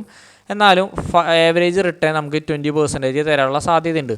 സ്റ്റിൽ ഇപ്പോൾ നോക്കുമോ, ലാസ്റ്റ് ഓൾ ടൈം റിട്ടേൺ 20%, 5 ഇയേഴ്സിൻ്റെ റിട്ടേൺ 30%, 3 ഇയേഴ്സിൻ്റെ 27%. നമ്മൾ ലോവസ്റ്റ് എടുക്കുന്നതാണ് നല്ലത്. ലോവസ്റ്റ് 21% ആണ്. ഇനിയും ഞാൻ പറയാം, വീണ്ടും എക്സ്പെക്റ്റേഷൻ കട്ട് ചെയ്തിട്ട് ഒരു 15% റിട്ടേൺ പ്രതീക്ഷിച്ചാൽ മതി. ഓക്കെ, 15% റിട്ടേൺ പ്രതീക്ഷിച്ചാൽ മതി. 21 കിട്ടുകയൊക്കെ ചെയ്യും, അല്ലെങ്കിൽ 20 കിട്ടുകയൊക്കെ ചെയ്യും, എന്നാലും അത്ര പ്രതീക്ഷിച്ചാൽ മതി. പിന്നെ ഈ ഹയസ്റ്റ് റിട്ടേൺ തരുന്ന മ്യൂച്വൽ ഫണ്ടിലെ ഒരു കാറ്റഗറിയാണ് കേട്ടോ ഈ മിഡ് ക്യാപ്പ്. നല്ല രീതിയിൽ ലാർജ് ക്യാപ്പ് നല്ല സേഫായിട്ടുള്ള മ്യൂച്വൽ ഫണ്ടാണ് ഇതിനെക്കാട്ടിയും. പക്ഷേ ഈ ഹയസ്റ്റ് റിട്ടേൺ തരുന്നത് എനിക്ക് തോന്നുന്നു സ്മോൾ ക്യാപ്പിനായിട്ട് റിട്ടേൺ തന്നിട്ടുണ്ട് ലാസ്റ്റത്തെ കുറച്ച് കൊല്ലങ്ങൾ നോക്കുകയാണെങ്കിൽ. ഓക്കെ, ഇതിനേക്കാളും റിട്ടേൺ തരാനുള്ള പൊട്ടൻഷ്യലുള്ള ഇതിനേക്കാളും റിസ്ക് കൂടിയ മ്യൂച്വൽ ഫണ്ടാണ് സ്മോൾ ക്യാപ്പ്. ലാസ്റ്റത്തെ ഒരു 5-6 കൊല്ലത്തിൽ ചിലപ്പോൾ മിഡ് ക്യാപ്പാണ് പെർഫോം ചെയ്തിട്ടുണ്ടായിരിക്കുക. ഇതിനേക്കാളും റിട്ടേൺ തരാനുള്ള പൊട്ടൻഷ്യൽ സ്മോൾ ക്യാപ്പിനുണ്ട്. ഓക്കെ, മിഡ് ക്യാപ്പ് വലിയ കുഴപ്പമില്ല. അപ്പോൾ ഇത് നമ്മൾ ബേസിക്കായുള്ള കാര്യങ്ങൾ കിട്ടി. ഇനി നമ്മൾ ഇതിൽ തന്നെ നമുക്ക് കുറേ കാൽക്കുലേഷൻസ് കിട്ടും. ഇത് നമുക്ക് നോക്കാം. നമുക്കൊരു 1 ലക്ഷം രൂപ SIP ആയിട്ട് ഇൻവെസ്റ്റ് ചെയ്താലും 1 ലക്ഷം രൂപ നമുക്ക് ലംസമായിട്ട് ഇൻവെസ്റ്റ് ചെയ്താൽ എന്ത് മാറ്റമാണ് അവിടെ ഉണ്ടാകുന്ന നോക്കാം. ഇപ്പോൾ നമ്മൾ ഒരു 5000 രൂപ വെച്ചിട്ട് 5 കൊല്ലം ഇൻവെസ്റ്റ് ചെയ്ത് കഴിഞ്ഞാൽ ഇത് 1 ലക്ഷം 5000 വേണ്ട, നമുക്കൊരു 1.5 കിട്ടി. ഇപ്പോൾ നോക്കിയേ, 2500 രൂപ വെച്ചിട്ട് 2500 രൂപ വെച്ചിട്ട് ഇപ്പോൾ ചിലവർക്ക് ഡൗട്ട് ഉണ്ടാവും SIP ആണോ ലംസമാണോ ബെറ്റർ എന്നോ. അതിൻ്റെ ഒരു ടൈപ്പ് ഉത്തരമാണ് ഇവിടെ പറയുന്നത്. 2500 വെച്ചിട്ട് ഞാൻ 5 കൊല്ലം ഇൻവെസ്റ്റ് ചെയ്യാണ്. അതായത് എത്ര ഇൻവെസ്റ്റ് ചെയ്ത എമൗണ്ട്, ടോട്ടൽ ഇൻവെസ്റ്റ് ചെയ്ത എമൗണ്ട് എന്ന് പറയുന്നത് 1.5 ലക്ഷം രൂപയാണ്. അപ്പോൾ എനിക്ക് കിട്ടിയത് 2,70,000 ആയിട്ട് മാറി. 1.5 ഇൻവെസ്റ്റ് ചെയ്ത് 2,70,000 ആയിട്ട് മാറി. അപ്പോൾ എനിക്ക് കിട്ടിയ റിട്ടേൺ എന്ന് പറയുന്നത് 81% annual return, total return annual അല്ല, ടോട്ടൽ റിട്ടേൺ 81%. ഇത് മന്ത്ലി SIP ആയിട്ട് ചെയ്യുമ്പോൾ. ഇനി ഈ 1.5 ലക്ഷം രൂപ ഈ സെയിം ഫണ്ടിൽ ഞാൻ 5 കൊല്ലത്തേക്ക് ഇൻവെസ്റ്റ് ചെയ്യണമെന്ന് വിചാരിക്കുക. 1.5 ലക്ഷം രൂപ സെയിം ഫണ്ടിൽ 5 കൊല്ലത്തേക്ക് ഇൻവെസ്റ്റ് ചെയ്യണം. 1.5 കാണിക്കാൻ പറ്റില്ല എന്ന് തോന്നുന്നുണ്ട് കേട്ടോ. ഒരു മിനിറ്റ്, 1 ലക്ഷം രൂപയെ കാണിക്കാൻ പറ്റുള്ളൂ. ഓക്കെ, 1 ലക്ഷം രൂപയാണ് ഇതിൽ കാണിക്കാൻ പറ്റുള്ളൂ. അത് കാരണമാണ് 1 ലക്ഷത്തിൽ കൊണ്ട് നിർത്തിയത്. അപ്പോൾ 1 ലക്ഷം രൂപ ഞാൻ 5 കൊല്ലത്തേക്ക് ഇൻവെസ്റ്റ് ചെയ്യുകയാണെങ്കിൽ എൻ്റെ 1 ലക്ഷം 3.8 ലക്ഷം രൂപയായിട്ട് മാറും. അതായത് 279% റിട്ടേൺ, 3.79 ലക്ഷം. നേരത്തെ എത്രയത് 2,70,000 ആയിട്ടാണ് മാറിയത്. ഇത് 3,80,000 ആയിട്ട് മാറിയത്. നേരത്തെ നമുക്ക് കിട്ടിയ ടോട്ടൽ റിട്ടേൺ 80% ഇപ്പോൾ ഇതിലാണെങ്കിലോ വൺ ടൈം ആയിട്ട് ചെയ്യുകയാണെങ്കിലോ 279%. ഇത് ഫണ്ട് ടു ഫണ്ട്, ഓരോ ഫണ്ടിലും ഡിഫറെൻ്റ് ആയിരിക്കും. ഓക്കെ, സ്റ്റഡീസ് പ്രകാരം എനിക്ക് തോന്നുന്നു, ഞാൻ കണ്ട സ്റ്റഡീസ് പ്രകാരം ഇതിലും 2 പേർക്ക്, ഇപ്പോൾ 2 പേർ എന്നെ മ്യൂച്വൽ ഫണ്ട് സംസാരിക്കാൻ വേറെ ഒരാൾ അപ്പുറത്ത് കൊണ്ടുവരുത്തി കഴിഞ്ഞാൽ ചിലപ്പോൾ ആൾ പറയും SIPയിലാണ് റിട്ടേൺ തരാം. വേറെ മൂന്നാമത്തെ ഒരാൾ കൊണ്ടുവരുത്തിയാൽ പറയും, ചിലപ്പോൾ ആൾ പറയും വൺ ടൈം ആയിരിക്കും. അപ്പം നമ്മൾ ഇപ്പോൾ ഞാൻ പഠിച്ച മെത്തേഡിൽ ഞാൻ ഞാൻ ഇങ്ങനെ നോക്കുന്ന സമയത്ത് എനിക്ക് മനസ്സിലായ കാര്യം SIP, ഞാൻ ആദ്യം SIP ആണ് ബെസ്റ്റ് എന്ന് വാദിച്ചൊരു വ്യക്തിയായിരുന്നു. പിന്നീട് അത് വൺ ടൈം ആണെന്ന് മനസ്സിലാക്കിയതാണ്. ഓക്കെ, ഇതിപ്പോൾ നിങ്ങൾ കുറേ ഫണ്ട് എടുത്ത് സെർച്ച് ചെയ്ത് നോക്കിക്കോ, അല്ലെങ്കിൽ കുറേ റിപ്പോർട്ട് നോക്കിയോ. ഇപ്പോൾ യൂട്യൂബിൽ പോയി തപ്പിക്കഴിഞ്ഞാൽ മിക്കവാറും SIP എന്ന് തന്നെ ആയിരിക്കും പറയുക. പക്ഷേ ഇതിൽ വേറെ ഒരു കാര്യമുണ്ട്. SIPയുടെ ഒരു ഉപകാരം എന്ന് പറയുന്നത്, നമുക്ക് ഒരു വോളട്ടാലിറ്റി എന്നുള്ള വാക്ക് ഞാൻ നേരത്തെ പറഞ്ഞിട്ടുണ്ടായിരുന്നു. അപ്പോൾ ലെസ് വോളട്ടൈലാണ്, നമുക്ക് കുറച്ച് ബുദ്ധിമുട്ടുകൾ ഒഴിവാക്കാം. അതായത് ഇപ്പോൾ ഞാനിവിടെ ഈ ഒരു പോയിന്റിൽ ആദ്യത്തെ ഒരു കൊല്ലം ഞാൻ 1 ലക്ഷം രൂപ ഇൻവെസ്റ്റ് ചെയ്തെന്ന് വിചാരിക്കുക. ആദ്യത്തെ ഒരു കൊല്ലം 1 ലക്ഷം രൂപ ഇൻവെസ്റ്റ് ചെയ്തു എന്ന് വിചാരിക്കുക. ചിലപ്പോൾ പിറ്റത്തെ കൊല്ലം കൊറോണ കഴിഞ്ഞാൽ 1 ലക്ഷം ഒറ്റയടിക്ക് 20,000 മാറിയിട്ടുണ്ടാവും, അല്ലെങ്കിൽ ഒരു ഒറ്റയടിക്ക് അത് 10,000 മാറിയിട്ടുണ്ടാവും. അപ്പോൾ അങ്ങനെ വൺ ടൈം ആയിട്ട് ഇൻവെസ്റ്റ് ചെയ്യുന്ന സമയത്ത് അങ്ങനെ അത് കണ്ടു നിൽക്കാനുള്ള ശക്തി കൂടി ഉണ്ടായിരിക്കണം. ഓക്കെ, അപ്പോൾ അങ്ങനത്തെ ഒരു സംഭവം കൂടി ഉണ്ട് വൺ ടൈമിൻ്റെ സൈഡിൽ. പക്ഷേ SIP ആകുമ്പോൾ അത് കുറച്ച് കുറവായിരിക്കും, മറ്റതിനെ ബേസ് ചെയ്ത് നോക്കുമ്പോൾ കുറവായിരിക്കും. പിന്നെ SIP നോക്കിയാൽ സാലറീഡ് ആയിട്ടുള്ള വ്യക്തികളായിരിക്കും കൂടുതൽ. എല്ലാവരും ബൾക്കായിട്ടുള്ള 5 ലക്ഷം 10 ലക്ഷം 1 കോടിയും പിടിച്ചിരിക്കുന്ന ആൾക്കാരായിരിക്കില്ല. അപ്പം അങ്ങനത്തെ ഉള്ള വ്യക്തികൾക്ക് ഏറ്റവും കൺവീനിയൻ്റ് ആയിട്ട് ഇൻവെസ്റ്റ് ചെയ്യാനും ഏറ്റവും എളുപ്പത്തിലും ഏറ്റവും സിമ്പിളായിട്ടും സ്റ്റാർട്ട് ചെയ്യാൻ പറ്റുന്ന ഒരു മെത്തേഡാണ് മന്ത്ലി SIP ചെയ്യുക എന്നുള്ളത്. ഇതിന് മന്ത്ലി മാത്രമല്ല SIP ഉള്ളത്, എനിക്ക് തോന്നുന്നു വീക്കിലുണ്ട്, ബൈ വീക്കിലുണ്ട്, മന്ത്ലി ഉണ്ട്, ക്വാർട്ടർലി ഉണ്ട്, ആനുവലി ഉണ്ട്, ഹാഫ് ഇയർലി ഉണ്ട്. അപ്പോൾ അങ്ങനെ ഒരുപാട് ഇഷ്ടമുള്ള പോലെ നമുക്ക് ഇൻവെസ്റ്റ് ചെയ്യാൻ പറ്റുന്ന മെത്തേഡുണ്ട്. മന്ത്ലി SIP ആണ് കുറച്ചും കൂടി സക്സസ്ഫുള്ളായിട്ട് വരുന്നത്. ഓക്കെ, ഇനി ഏതൊക്കെ സ്റ്റോക്കുകളിലാണ് നമ്മൾ ഇൻവെസ്റ്റ് ചെയ്യുന്ന പൈസ എവിടേക്കാണ് പോകണമെന്ന് നമുക്കറിയണമല്ലോ. അപ്പോൾ ഏതിലൊക്കെയാണ് ഇൻവെസ്റ്റ് ചെയ്യണമെന്നുള്ള ഒരു ചെറിയ ധാരണ ഇതിപ്പോൾ കണ്ടതുകൊണ്ട് ഒരു പോയിൻറ്റിൻ്റെ അപ്പുറത്തേക്ക് നമുക്കൊന്നും മനസ്സിലാവാനുള്ള സാധ്യതയില്ല. ബിക്കോസ് നമുക്ക് സ്റ്റോക്ക് മാർക്കറ്റിനെ കുറിച്ച് അത്രയ്ക്കും ഭയങ്കര അഗ്രഗണ്യന്മാരല്ലാത്തതാണ് നമ്മൾ, അതുകൊണ്ടാണ് മ്യൂച്വൽ ഫണ്ട്സ് സെലക്ട് ചെയ്യുന്നത്. ഇനി അതല്ല, നിങ്ങൾക്ക് ഇതിൻ്റെ കോമ്പറ്റീറ്റർ ആയിട്ടുള്ള മ്യൂച്വൽ ഫണ്ടിനെ സെലക്ട് ചെയ്തിട്ട് അതിലത്തെ സ്റ്റോക്കുകൾ നമുക്ക് മനസ്സിലാക്കാൻ പറ്റുന്നുണ്ടെങ്കിൽ അത്രയും നല്ലത്. പക്ഷേ ഇവിടെ ഒരു പ്രശ്നമുണ്ട്, അവരുടെ ഇതിൻ്റെ ഉള്ളിൽ എടുക്കുന്ന സ്റ്റോക്കുകൾ മാർക്കറ്റിനനുസരിച്ച് ഇപ്പോൾ ഇവിടെ 4.7% ഏറ്റവും കൂടുതൽ ഇവിടെ ഇൻവെസ്റ്റ് ചെയ്തിട്ടുള്ളത് മാക്സ് ഫൈനാൻഷ്യൽ സർവീസ് എന്ന് പറഞ്ഞ ഒരു കമ്പനിയിലാണ്. അപ്പോൾ നാളെ ആ കമ്പനി പൂട്ടി പോകാറായുള്ള ഒരു അവസ്ഥയിലെത്താണെങ്കിൽ ഈ സ്റ്റോക്കിനെ റീപ്ലേസ് ചെയ്തിട്ട് വേറെ സ്റ്റോക്കിന് കൊണ്ടുവരും. ഓക്കെ, അതിനാണ് ഫണ്ട് മാനേജേഴ്സ് അവിടെ ഇരിക്കുന്നത്. ഓക്കെ, അപ്പോൾ അതിനെക്കുറിച്ച് വലിയ കാര്യമായിട്ട് പേടിക്കണ്ട. പിന്നെ ഈ ഫണ്ടിൽ നമ്മൾ 100 രൂപ കൊടുക്കുകയാണെങ്കിൽ അതിൻ്റെ 93.6% അവർ സ്റ്റോക്കിൽ തന്നെയായിരിക്കും ഇൻവെസ്റ്റ് ചെയ്യുക. ബാക്കി പൈസ അവർ ക്യാഷായിട്ട് സേവ് ചെയ്യുന്നുണ്ടായിരിക്കും, ക്യാഷായിട്ട് മാറ്റി വയ്ക്കുന്നുണ്ടായിരിക്കും. പിന്നെ ഇത് ഏതൊക്കെ സെക്ടറിലേക്കാണ് നമ്മുടെ ഇപ്പോൾ സ്മോൾ ക്യാപ്പാന്ന് പറഞ്ഞത്. സ്മോൾ ക്യാപ്പ് എന്ന് പറഞ്ഞു കഴിഞ്ഞാൽ ഒരു 250 മുതൽ 500 വരെയുള്ള, അല്ലെങ്കിൽ 250 മുതലുള്ള അതിന് താഴെ വരുന്ന, അല്ലെങ്കിൽ 5000 കോടി ക്യാപിറ്റലൈസേഷന് താഴെ വരുന്ന കമ്പനികളാണ്. അതിൻ്റെ ഉള്ളിൽ കുറേ കാറ്റഗറി ഉണ്ട്. അതിൻ്റെ ഉള്ളിൽ ഫൈനാൻസ് കമ്പനികളുണ്ട്, ടെക്നോളജി, ഹെൽത്ത്, അത് എന്നൊക്കെ പറഞ്ഞാൽ കുറേ കാറ്റഗറീസ് ഉണ്ട്. അപ്പോൾ അതിൽ ഏതൊക്കെ മേഖലകളിലേക്കാണ് നമ്മുടെ പൈസ പോയിട്ടുള്ളത് എന്നുള്ള ധാരണയാണ് നമുക്ക് ഇവിടെ തരുന്നത്. ഓക്കെ, പിന്നെ അതിൻ്റെ അഡ്വാൻസ്ഡ് ആയിട്ടുള്ള കുറച്ച് കാര്യങ്ങൾ, ഇങ്ങനത്തെ കുറച്ച് റേഷ്യൂസ്. ഈ റേഷ്യൂസ് ഞാൻ ജസ്റ്റ് ഒന്ന് സിമ്പിളായിട്ട് പറയുന്നുണ്ട്. ഈ പി റേഷ്യൂ ഏണിങ്സ് പെർ ഒരു കോംപ്ലിക്കേഷനിലേക്കാണ് കൊണ്ടുപോവുക. ഈ റേഷ്യോനെക്കാട്ടി നമുക്ക് ഇമ്പോർട്ടൻ്റ് ആയിട്ടുള്ളത് ഇവിടുത്തെ ഷാർപ്പ് റേഷ്യൂ, സോർട്ടീനോ റേഷ്യൂ. ഇത് ഞാൻ വേറെ ഒരു ഇതിൽ മണി കൺട്രോൾ എന്ന് പറഞ്ഞ സൈറ്റിൽ കാണിച്ചു തരാം. ഫണ്ടിന് എടുത്തിട്ട് വെയിറ്റ്, ഇപ്പോൾ കുറച്ചും കൂടി എളുപ്പത്തിൽ മനസ്സിലാവും. പിന്നെ ഈ ഒരു പർട്ടിക്കുലർ ഫണ്ടിലാണെങ്കിൽ മിനിമം ഇൻവെസ്റ്റ്മെൻറ്റ് 100 രൂപയാണ്. 100 വെച്ചിട്ട് ഇൻവെസ്റ്റ്മെൻറ്റ് തുടങ്ങാം. ഓക്കെ, അപ്പോൾ ആദ്യത്തെ ഇൻവെസ്റ്റ്മെൻറ്റ് 100 എന്ന് ഉദ്ദേശിക്കുന്നത് ആദ്യത്തെ മിനിമം ഇൻവെസ്റ്റ്മെൻറ്റ് 100 രൂപ. ചിലപ്പോൾ നമുക്കൊരു ഫണ്ട്, ഇപ്പോൾ ഞാൻ ഈ ഒരു ഫണ്ടിൽ ഇൻവെസ്റ്റ് ചെയ്യാമെന്ന് വിചാരിക്കുക. എൻ്റെ കയ്യിൽ 1 lakh rupees ഉണ്ട്. എനിക്ക് ഇന്ന് 1 lakh അതിൽ ഇൻവെസ്റ്റ് ചെയ്തുകൊണ്ട് എനിക്ക് സ്റ്റാർട്ട് ചെയ്യാം. നെക്സ്റ്റ് മന്ത് തൊട്ട് എല്ലാ മാസം 100 വെച്ച് പോയാലും മതി. ഓക്കെ, അതും പോസിബിളാണ്. അതിൻ്റെ മിനിമം എമൗണ്ടാണ് 100 എന്ന് ഉദ്ദേശിക്കുന്നത് കേട്ടോ. ഇനി ഈ ഫണ്ടിൻ്റെ റിട്ടേൺ എന്തിനെ വെച്ച് കമ്പയർ ചെയ്യുമ്പോഴോ, ബാക്കി അതിൻ്റെ കാറ്റഗറി ആവറേജിനെ വെച്ച് കമ്പയർ ചെയ്യുമ്പോൾ നോക്കിയാൽ, കാറ്റഗറി ആവറേജിനെ വെച്ച് കമ്പയർ ചെയ്യുമ്പോൾ 1 year ആണെങ്കിലും 3 year ആണെങ്കിലും 5 year ആണെങ്കിലും ബീറ്റ് ചെയ്തിട്ട് നിൽക്കുന്ന ഫണ്ടാണ്. അപ്പോൾ ഈ മിഡ് ക്യാപ്പ് എന്ന പറഞ്ഞ കാറ്റഗറിയിൽ അത്യാവശ്യം നല്ല ഒരു ഫണ്ട് തന്നെയാണ് നമ്മളിപ്പോൾ സെർച്ച് ചെയ്ത് എടുത്തിട്ടുള്ളത്. ഇപ്പോൾ ഇത് ഞാൻ സെർച്ച് ചെയ്തെടുത്തിട്ടുള്ളത്, എനിക്കിത് കറക്റ്റായിട്ട്, ഞാൻ കുറേ നാളെ മ്യൂച്വൽ ഫണ്ടിൽ ഇരിക്കുന്നത്, അതുകൊണ്ട് എനിക്ക് കറക്റ്റായിട്ട് മനസ്സിലാവും എന്നതുകൊണ്ടല്ല, ഞാൻ റാൻഡമായിട്ട് പിക്ക് ചെയ്തതാണ് കേട്ടോ. ഓക്കെ, അപ്പോൾ അതിൻ്റെ റാങ്കിങ് നോക്കുകയാണെങ്കിൽ ഇപ്പോൾ 1 year 3 ആണ്, 4 4. അപ്പോൾ അതായത് മിഡ് ക്യാപ്പിൽ ഇതിനെക്കാട്ടും ബെസ്റ്റായിട്ടുള്ള 3 ഫണ്ടുകൾ വേറെ ഉണ്ട്. ഓക്കെ, ഇപ്പോൾ HDFCയുടെ മിഡ് ക്യാപ്പ് അല്ല ടോപ്പിൽ നിൽക്കുന്നത്, അതിൻ്റെയും ബെസ്റ്റായിട്ട് വേറെ 3 എണ്ണം മുകളിലുണ്ട്, അതാണ് ഉദ്ദേശിക്കുന്നത്. ഓക്കെ, അതിൻ്റെ ചിലപ്പോൾ ഇതൊക്കെ ആയിരിക്കും ഫണ്ടുകൾ, മോത്തിലാൽ ഓസ്വാൾ അത് ഇതെന്നൊക്കെ പറഞ്ഞിട്ട്. അപ്പോൾ കമ്പാരിസൺസ് ഒക്കെ നമുക്ക് കിട്ടും. ഞാൻ നേരത്തെ പറഞ്ഞ എക്സ്പെൻസ് റേഷ്യോ നമുക്കിവിടെ കാണാം. 0.5 മുതൽ 0.75 വരെ നോർമലാണ്, നോ പ്രോബ്ലം. എക്സിറ്റ് ലോഡ്, അപ്പോൾ 1 yearൻ്റെ ഉള്ളിൽ നമ്മൾ എക്സിറ്റ് ചെയ്ത് മാറുകയാണെങ്കിൽ നമുക്ക് 1% നമുക്ക് എക്സിറ്റ് ലോഡ് വരും. അത് കാര്യമാക്കണ്ട. ഓക്കെ, ഇതൊന്നും കാര്യമാക്കണ്ട. പിന്നെ ടാക്സും കാര്യങ്ങളും. പിന്നെ ഫണ്ട് മാനേജേഴ്സ് 2013, ഈ ഫണ്ട് തുടങ്ങിയത് 2013-ലാണ്. 2013 തൊട്ടുള്ള ആ ഫണ്ട് മാനേജർ അവിടെ ഉണ്ട്. ഓക്കെ, അപ്പോൾ അതൊരു നല്ല കാര്യം തന്നെയാണ്. അപ്പോൾ ആളുടെ ഒരു സ്കില്ല് ഇവിടെ ഉണ്ട്. അപ്പോൾ എക്സ്പീരിയൻസ് ഉണ്ട്. ആ എക്സ്പീരിയൻസ് ഈ വ്യക്തി ഈ ഫണ്ടിൽ പ്രൂവ് ചെയ്തിട്ടുണ്ട്. ആ 12 കൊല്ലമായിട്ട് നമുക്ക് 21% എന്നുള്ള ആവറേജ് റിട്ടേൺ കാണിച്ച് തന്നിട്ടുണ്ട്. ഓക്കെ, അതൊരു നല്ല ഒരു സംഭവം തന്നെയാണ്. പിന്നെ ഇതിനെ പറ്റിയിട്ടുള്ള ആവശ്യമില്ലാത്ത കുറേ കാര്യങ്ങൾ ഇനിയുണ്ട്.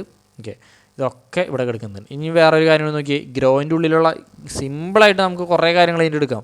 ഇനി വേറെ ഇതിൻ്റെ ഇതേപോലെ തന്നെ ഒരു ഫണ്ടായിട്ട് കമ്പയർ ചെയ്യുന്നുണ്ടെങ്കിൽ അവിടെ ഒന്ന് ക്ലിക്ക് ചെയ്യുക. ഓക്കെ, HDFC മിഡ് ക്യാപ്പും അതിൻ്റെ ഒപ്പം നമുക്കൊരു SBIയുടെ മിഡ് ക്യാപ്പും വെച്ച് കമ്പയർ ചെയ്ത് നോക്കാം. SBI mid cap. ഓക്കെ, അപ്പോൾ നമുക്ക് അതിൽ 2 തമ്മിലുള്ള കമ്പാരിസൺ കിട്ടും. ഞാൻ വീണ്ടും എടുത്ത് പറയണില്ല, സെയിം കാര്യം തന്നെ നമുക്ക് കൃത്യമായിട്ടുള്ള കമ്പാരിസൺ 3 year 5 year ഇതൊക്കെ നമുക്ക് അടിപൊളിയായിട്ട് കിട്ടും. അതൊന്ന് ഡീറ്റെയിൽ ആയിട്ട് ചെക്ക് ചെയ്യുക. ഓക്കെ, ഇനി ഒരു കാര്യം കൂടിയിട്ട്, ഇത് അത്യാവശ്യം ഞാൻ പറയില്ല, എന്നാലും വെറുതെ ഒന്ന് അറിഞ്ഞിരുന്നോ, ഈ ഫണ്ട് ജസ്റ്റ് ഒന്ന് കോപ്പി ചെയ്തിട്ട് നമ്മൾ പേസ്റ്റ് ചെയ്ത് കൊടുക്കുക. അതിൻ്റെ അപ്പുറത്ത് മണി കൺട്രോൾ എന്നും കൂടി കൊടുക്കുക. മണി കൺട്രോൾ അങ്ങനെയും കൂടി കൊടുക്കുക. ഫണ്ടിൻ്റെ പേര് കോപ്പി പേസ്റ്റ് ചെയ്തിട്ട് മണി കൺട്രോൾ എന്ന് കൊടുക്കുക. അപ്പോൾ ഓപ്പൺ ആയിട്ട് വരുന്ന പേജിൽ ഒന്ന് ക്ലിക്ക് ചെയ്ത് കൊടുക്കുക. അത് ക്ലിക്ക് ചെയ്ത് കൊടുക്കുമ്പോൾ നമുക്ക് കുറച്ച് റേഷ്യൂസ് അല്ലെങ്കിൽ അതിനെക്കുറിച്ച് കൂടുതലായിട്ട് ഇനിയും പഠിക്കുന്നുണ്ടെങ്കിൽ ഇഷ്ടംപോലെ കാര്യങ്ങൾ മനസ്സിലാക്കാനുള്ള എല്ലാവിധ കാര്യങ്ങളും ഇവിടെ കിടക്കുന്നുണ്ട്. എന്തൊക്കെ ഡീറ്റെയിൽസ് വേണ്ടെന്ന് വെച്ചാൽ ഒക്കെ ഇവിടെ കിട്ടുന്നുണ്ട്. നമുക്ക്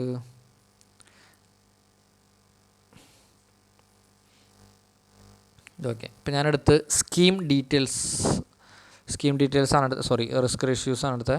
അപ്പോൾ അതിൽ ഈ കുറച്ച് കാര്യങ്ങളില്ലേ, ഇതും ചെറിയൊരു ഇമ്പോർട്ടൻ്റ് ആയിട്ടുള്ളതാണ്. ഇതിൽ ഈ ഷാർപ്പ് റേഷ്യൂ എന്നുള്ള സംഭവം കുറച്ച് ഇമ്പോർട്ടൻ്റാണ്.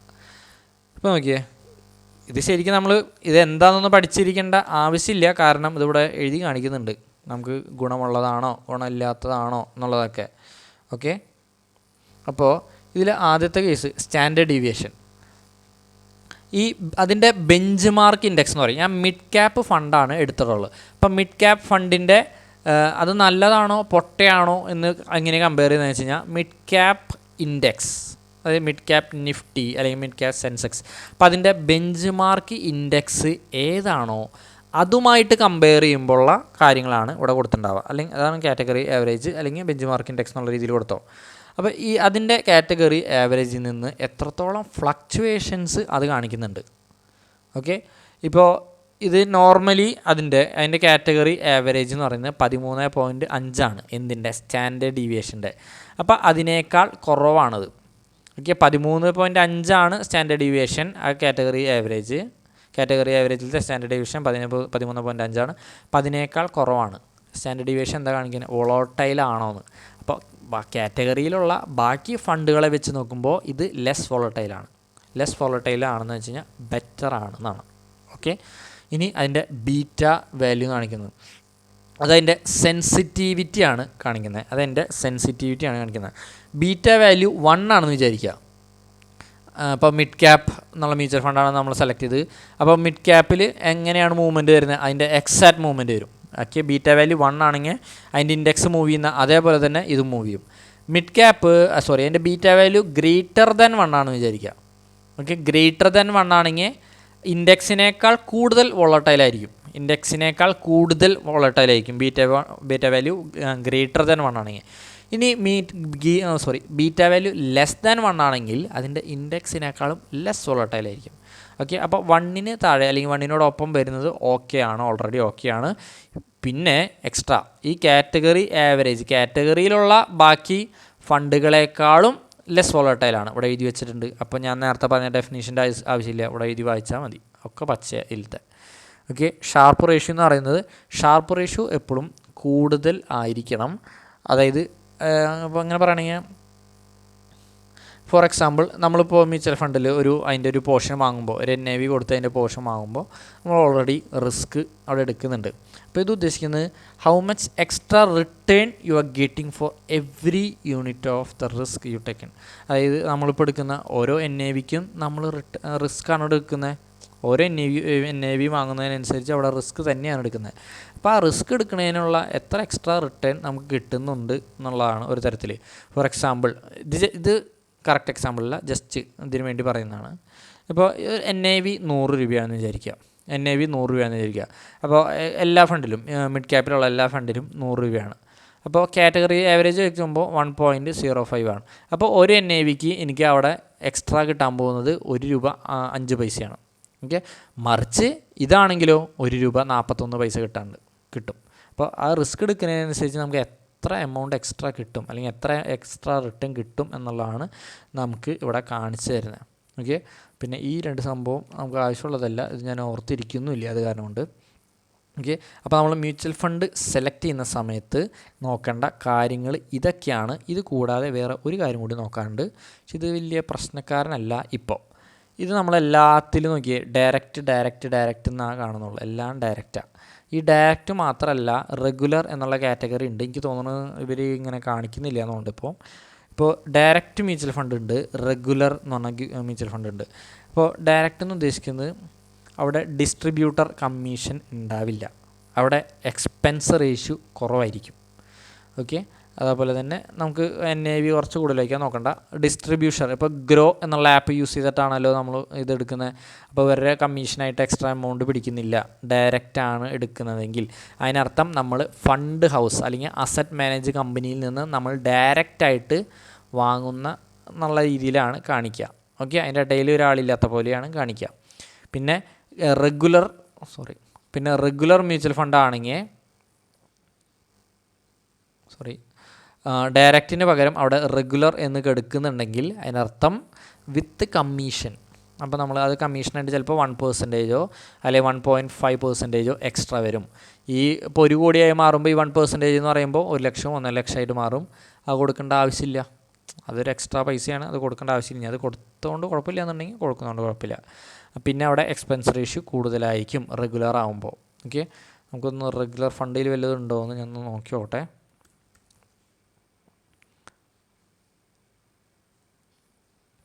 സേവിങ്സ് ഫണ്ടാണ് കാണിക്കുന്നുള്ളൂ. ഓക്കെ, ഇപ്പോൾ ഒരു റെഗുലർ ഫണ്ട് എടുക്കുന്നുണ്ട്. ഇതിൻ്റെ എക്സ്പെൻസ് റേഷ്യോ 1 ആണ്. ഇപ്പോൾ നോർമൽ നമ്മൾ നേരത്തെ പറഞ്ഞ കേസിൽ വരുമ്പോൾ അതൊരു 0.73 ആയിരുന്നുകൊണ്ട് നമ്മൾ നേരത്തെ എടുത്തത്. ഇതിപ്പോൾ എനിക്ക് കാണാതെ ഇപ്പോൾ എല്ലാത്തിനും ഇപ്പോൾ എത്രയുണ്ടെന്ന് പറയാൻ പറ്റില്ല. അപ്പോൾ ഓരോന്നിനും ഡിഫറൻ്റ് ആയിട്ടിരിക്കും. എക്സ്പെൻസ് റേഷ്യോ നോർമലി റെഗുലർ ഫണ്ടിൽ കൂടുതലായിരിക്കും. ഒരൊറ്റ കാര്യമുള്ളൂടെ നോക്കേണ്ടത്, റെഗുലർ ഫണ്ട് ചൂസ് ചെയ്യേണ്ട എന്നുള്ളതാണ്. പിന്നെ ചൂസ് ചെയ്യാൻ പാടില്ലാത്ത ഫണ്ടുകൾ ഷോർട്ടാക്കിയിട്ട് പറയുകയാണെങ്കിൽ റെഗുലർ എന്നുള്ളൊരു വാക്ക് കൂടി ഉണ്ടെങ്കിൽ സംഭവം ഇവിടെ ഡയറക്റ്റ് ഗ്രോത്ത് എന്നുണ്ട്, പക്ഷേ റെഗുലർ എന്നുള്ളൊരു വാക്കും കൂടി ഉണ്ട്. റെഗുലർ എന്നുള്ള വാക്കുള്ള ഫണ്ടുകൾ അവോയ്ഡ് ചെയ്യുക. സെക്ടോറിയൽ ഫണ്ടുകൾ, IT സെക്ടർ, ബാങ്കിങ് സെക്ടർ, അതിനൊക്കെ ഫോക്കസ് ചെയ്യുന്ന ഫണ്ടുകൾ അവോയ്ഡ് ചെയ്യുക. തീമാറ്റിക് ഫണ്ടുകൾ, EVയിൽ ഇൻവെസ്റ്റ് ചെയ്യുന്നത്, AIയിൽ ഇൻവെസ്റ്റ് ചെയ്യുന്നത്, അങ്ങനത്തെ ഫണ്ടുകൾ അവോയ്ഡ് ചെയ്യുക. ഓക്കെ, അപ്പോൾ ആ കാര്യങ്ങൾ കൂടി ശ്രദ്ധിക്കുക. അപ്പോൾ ഇത്രയും കാര്യങ്ങൾ നമ്മൾ മ്യൂച്വൽ ഫണ്ട് എടുക്കുന്ന സമയത്ത് ശ്രദ്ധിക്കേണ്ടതുണ്ട്. ഇനി ഇതൊക്കെ കുറച്ച് ഓവർലോഡ് ആയിട്ടുണ്ടാവും. അപ്പോൾ ഇത് കേട്ട് പേടിച്ച് മ്യൂച്വൽ ഫണ്ടിൽ നിക്ഷേപിക്കാതിരിക്കരുത്. ഇനി നമ്മൾ SIP ഓർ ലംസ് എന്നുള്ളതിൻ്റെ ആൻസർ ഞാൻ പറഞ്ഞു.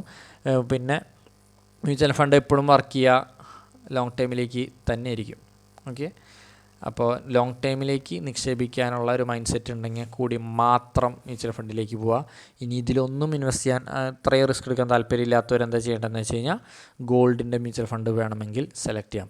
ഇനി മ്യൂച്വൽ ഫണ്ട് സെലക്ട് ചെയ്യുന്ന സമയത്ത് നിങ്ങൾക്ക് എന്തെങ്കിലും വിദഗ്ധരുടെ സഹായം ആവശ്യമുണ്ടെന്നുണ്ടെങ്കിൽ, അല്ലെങ്കിൽ ഇൻഷുറൻസ് സെലക്ട് ചെയ്യുന്ന സമയത്ത് ഏതെങ്കിലും വിദഗ്ധരുടെ സഹായം ആവശ്യമുണ്ടെങ്കിൽ, ഞാൻ അല്ലാത്ത വിദഗ്ധൻ വേറെയുള്ള സഹായം ആവശ്യമുണ്ടെങ്കിൽ ഞാൻ അവരെ കണക്ട് ചെയ്ത് തരാം. അവരുടെ നമ്പേഴ്സ് പ്രൊവൈഡ് ചെയ്യണമെങ്കിൽ നമ്പേഴ്സ് പ്രൊവൈഡ് ചെയ്യാം. ഓക്കെ, ഇനി നമ്മൾ ഇത്രയും നേരം ചർച്ച ചെയ്തതുമായി ബന്ധപ്പെട്ട് എന്തെങ്കിലും ഡൗട്ടുകൾ ഉണ്ടെങ്കിൽ,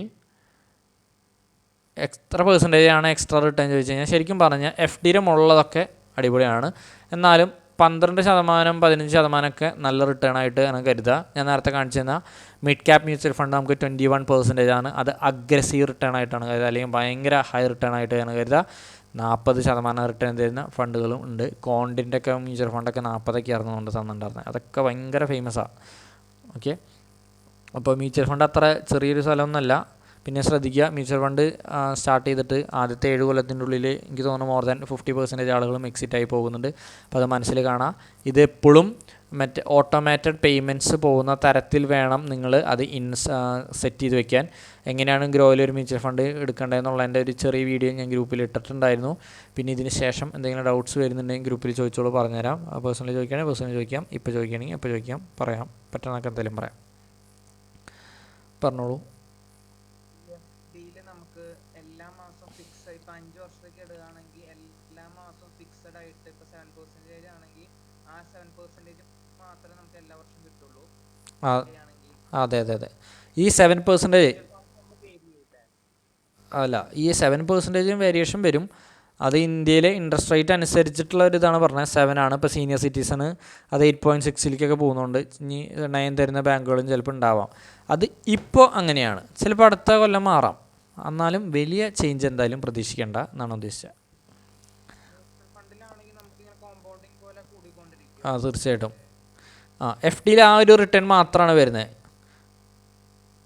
മ്യൂച്വൽ ഫണ്ടിൽ അത് അങ്ങനെയല്ല. ഇതിവിടെ 7% ആണ് കൂടുന്നത് FDയിൽ. പക്ഷേ ആ 7% അഷ്വേർഡാണ്. ഓക്കെ, മ്യൂച്വൽ ഫണ്ടിൽ എന്തായാലും 7ൻ്റെ മുകളിലേക്ക് തന്നെയാണ്. പക്ഷേ ഒരു 5-6 കൊല്ലത്തിൻ്റെ പീരീഡിൻ്റെ ഉള്ളിൽ നോക്കിക്കഴിഞ്ഞാൽ ഒരു 5-6 കൊല്ലത്തേക്കാണ് നമ്മുടെ പൈസേനെ ഇൻവെസ്റ്റ് ചെയ്യേണ്ടതെന്ന് വെച്ചിട്ടുണ്ടെങ്കിൽ FD ഓർ ഗോൾഡാണ് ബെസ്റ്റ് ഓപ്ഷൻ. ഓക്കെ, അതല്ല ലോങ് ടൈമിലേക്കാണെങ്കിൽ തീർച്ചയായിട്ടും മ്യൂച്വൽ ഫണ്ട് തന്നെയായിരിക്കും ബെസ്റ്റ് ഓപ്ഷൻ. ആ ഓരോ തവണ അടയ്ക്കുന്നത് അല്ല ഇൻവെസ്റ്റ് ചെയ്യുന്നത് കൂട്ടാൻ പറ്റുമെന്ന് പറഞ്ഞിട്ടുണ്ടായിരുന്നില്ല കഴിഞ്ഞ ക്ലാസ്സിൽ. ഓക്കെ അതിപ്പോൾ ഇതിൽ കാണിച്ചു തരാൻ പറ്റില്ല. അതിൻ്റെ വീഡിയോ ഷെയർ ചെയ്താൽ മതിയോ? ഒന്നാമത്തെ കേസ് ഞാൻ അല്ല ഗ്രോയിൽ ഞാൻ ഉപയോഗിക്കുന്നില്ല.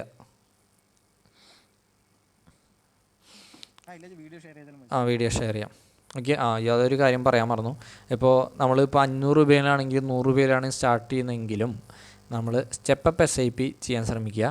കാരണം ഈ കൊല്ലം 1000 ചെയ്ത് കഴിഞ്ഞാൽ അടുത്ത കൊല്ലം 1100 അല്ലെങ്കിൽ 10% മിനിമം സ്റ്റെപ്പ് ചെയ്തുകൊണ്ടിരിക്കുക. സ്റ്റെപ്പ് എന്ന് ഉദ്ദേശിക്കുന്നത് ഇൻവെസ്റ്റ് ചെയ്യുന്ന എമൗണ്ട് കൂട്ടിക്കൊണ്ടിരിക്കുക എന്നുള്ളതാണ് കേട്ടോ. അത് നല്ല ഡിഫറൻസ് കാണിക്കും. ഓക്കെ, പിന്നെ മ്യൂച്വൽ ഫണ്ടിൽ ഇൻവെസ്റ്റ് കഴിഞ്ഞാൽ എത്ര റിട്ടേൺ കിട്ടും എന്നൊക്കെ നമുക്ക് ചെക്ക് ചെയ്യണമെങ്കിൽ SIP കാൽക്കുലേറ്റർ എന്ന് സെർച്ച് ചെയ്ത് കഴിഞ്ഞാൽ അപ്പോൾ നിങ്ങൾക്ക് അതിനനുസരിച്ചുള്ള ആൻസർ കറക്റ്റായിട്ട് കിട്ടും കേട്ടോ. എനിക്ക് വേറെ എന്തെങ്കിലും ഡൗട്ട് ഉണ്ടോ?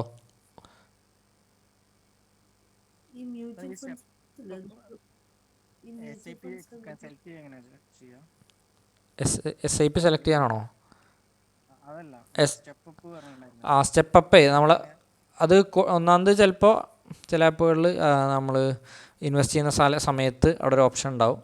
അതില്ലാത്ത കേസുകളിൽ നമ്മൾ എത്ര രൂപ ഇൻവെസ്റ്റ് ചെയ്യണം എന്നുള്ളത് 1 കൊല്ലത്തിന് ശേഷം നമുക്ക് അത് മാറ്റാൻ പറ്റും, മാനുവലി മാറ്റാനും പറ്റും, കുഴപ്പമില്ല. ഇപ്പോൾ ഞാൻ 100 വെച്ചിട്ടാണ് ഇൻവെസ്റ്റ് ചെയ്യണമെന്ന് വിചാരിക്കുക, എനിക്ക് അടുത്ത മാസം തൊട്ട് വേറൊരു എമൗണ്ട് ആണെങ്കിൽ നമുക്ക് എഡിറ്റ് ചെയ്ത് മാറ്റാൻ പറ്റും കേട്ടോ. അത് നമ്മൾ ഇൻവെസ്റ്റ് ചെയ്യുന്ന നമ്മൾ ഇൻവെസ്റ്റ് ചെയ്യുന്ന ഫണ്ട് അതിൽ ക്ലിക്ക് ചെയ്ത് കഴിഞ്ഞാൽ ആ എമൗണ്ട് കാണിക്കും എത്ര വെച്ചിട്ടാണ് ഇൻവെസ്റ്റ് ചെയ്യുന്നത്. അപ്പോൾ അതിൽ ഒരു എഡിറ്റ് കൊടുത്തു കഴിഞ്ഞാൽ നമുക്ക് ഇഷ്ടമുള്ള പോലെ മാറ്റാം. പറഞ്ഞോ, ആരോ ഡൗട്ട് കൊണ്ട് ചോദിച്ചിട്ടുണ്ടായിരുന്നു. മ്യൂച്വൽ ഫണ്ട്സിൽ പറഞ്ഞില്ലേ നമ്മൾ 20 years വരെ വെയിറ്റ് ചെയ്യണമെന്നല്ലേ നമ്മൾ പറഞ്ഞിട്ടുള്ളത്. അപ്പോൾ ഈ ഇക്വിറ്റിയുടെ കേസസിലും നമ്മൾ ഈ 20 around 2 periods that is 14 years കഴിയുമ്പോൾ പിന്നെ ഗ്രോത്ത് കാണിച്ചു തുടങ്ങത്തില്ല. തീർച്ചയായിട്ടും. ഈ ഹൈ റിസ്ക് എന്ന് പറഞ്ഞില്ലേ, അപ്പോൾ എന്തുകൊണ്ടാണ് ഹൈ റിസ്ക്? ഈ ഹൈ റിസ്ക് തീർച്ചയായിട്ടും. പക്ഷേ ആ ഹൈ റിസ്ക് എന്ന് പറയുന്നത് ഷോർട്ട് ടൈമിലേക്ക് തന്നെയാണ് കൂടുതലും. അതായത് ആ ഒരു 7 years പീരീഡ് തന്നെയാണ് ഉദ്ദേശിക്കുന്നത്. ലോങ് ടൈമിലേക്ക് മ്യൂച്വൽ ഫണ്ടിന് റിസ്ക് എന്ന് പറയാനില്ല. പക്ഷേ ഈ ഷോർട്ട് ടൈമിൽ റിസ്ക് കാണുമ്പോൾ തന്നെ എല്ലാവരും എക്സിറ്റായി പോയിണ്ടാവും. അപ്പോൾ ഞാൻ നേരത്തെ തുടക്കത്തിലൊരു ലിഞ്ച് എന്നുള്ള വ്യക്തിയുടെ പീറ്റർ ലിഞ്ചിൻ്റെ ഒരു എക്സാമ്പിൾ പറഞ്ഞിട്ടുണ്ടായിരുന്നു. അപ്പോൾ അതിൽ ഹൈ റിസ്ക് ഉള്ള ഫണ്ടായിരുന്നു. അല്ല, ഹൈ റിസ്ക് അല്ല, അത് നല്ല റിട്ടേൺ 29% റിട്ടേൺ എന്നുള്ളൊരു ഫണ്ടാണ്. ഒരു 27x അല്ലെങ്കിൽ 27 times റിട്ടേൺ തന്ന ഫണ്ടാണ്. പക്ഷേ ആവറേജ് ആയിട്ട് ആൾക്കാർക്ക് കിട്ടിയത് 13% അടുത്തുള്ള റിട്ടേൺ ആണ്. ബിക്കോസ് മിക്ക ആൾക്കാരും അല്ലെങ്കിൽ ഒരു 90% ആൾക്കാർ അവിടെ നിന്ന് എക്സിറ്റ് ചെയ്ത് പോയിട്ടുണ്ടാവും. ലോങ് ടൈമിക്ക് അത് വർക്ക് ചെയ്യും. അതിപ്പോൾ ഏത് ഫണ്ടാണെങ്കിലും വർക്ക് ചെയ്യുന്നുണ്ട് ലോങ് ടൈമിക്ക്.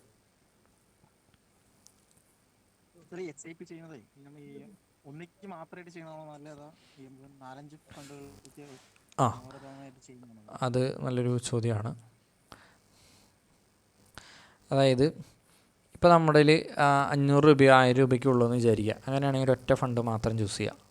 അതല്ല, നമുക്കൊരു 3 ഫണ്ടിലും ഒരു 3000 രൂപ ഉണ്ടെന്ന് വിചാരിക്കുക, അല്ലെങ്കിൽ ഒരു 10 രൂപ വരെ അടുത്ത് എമൗണ്ട് ഉണ്ടെന്ന് വിചാരിക്കുക.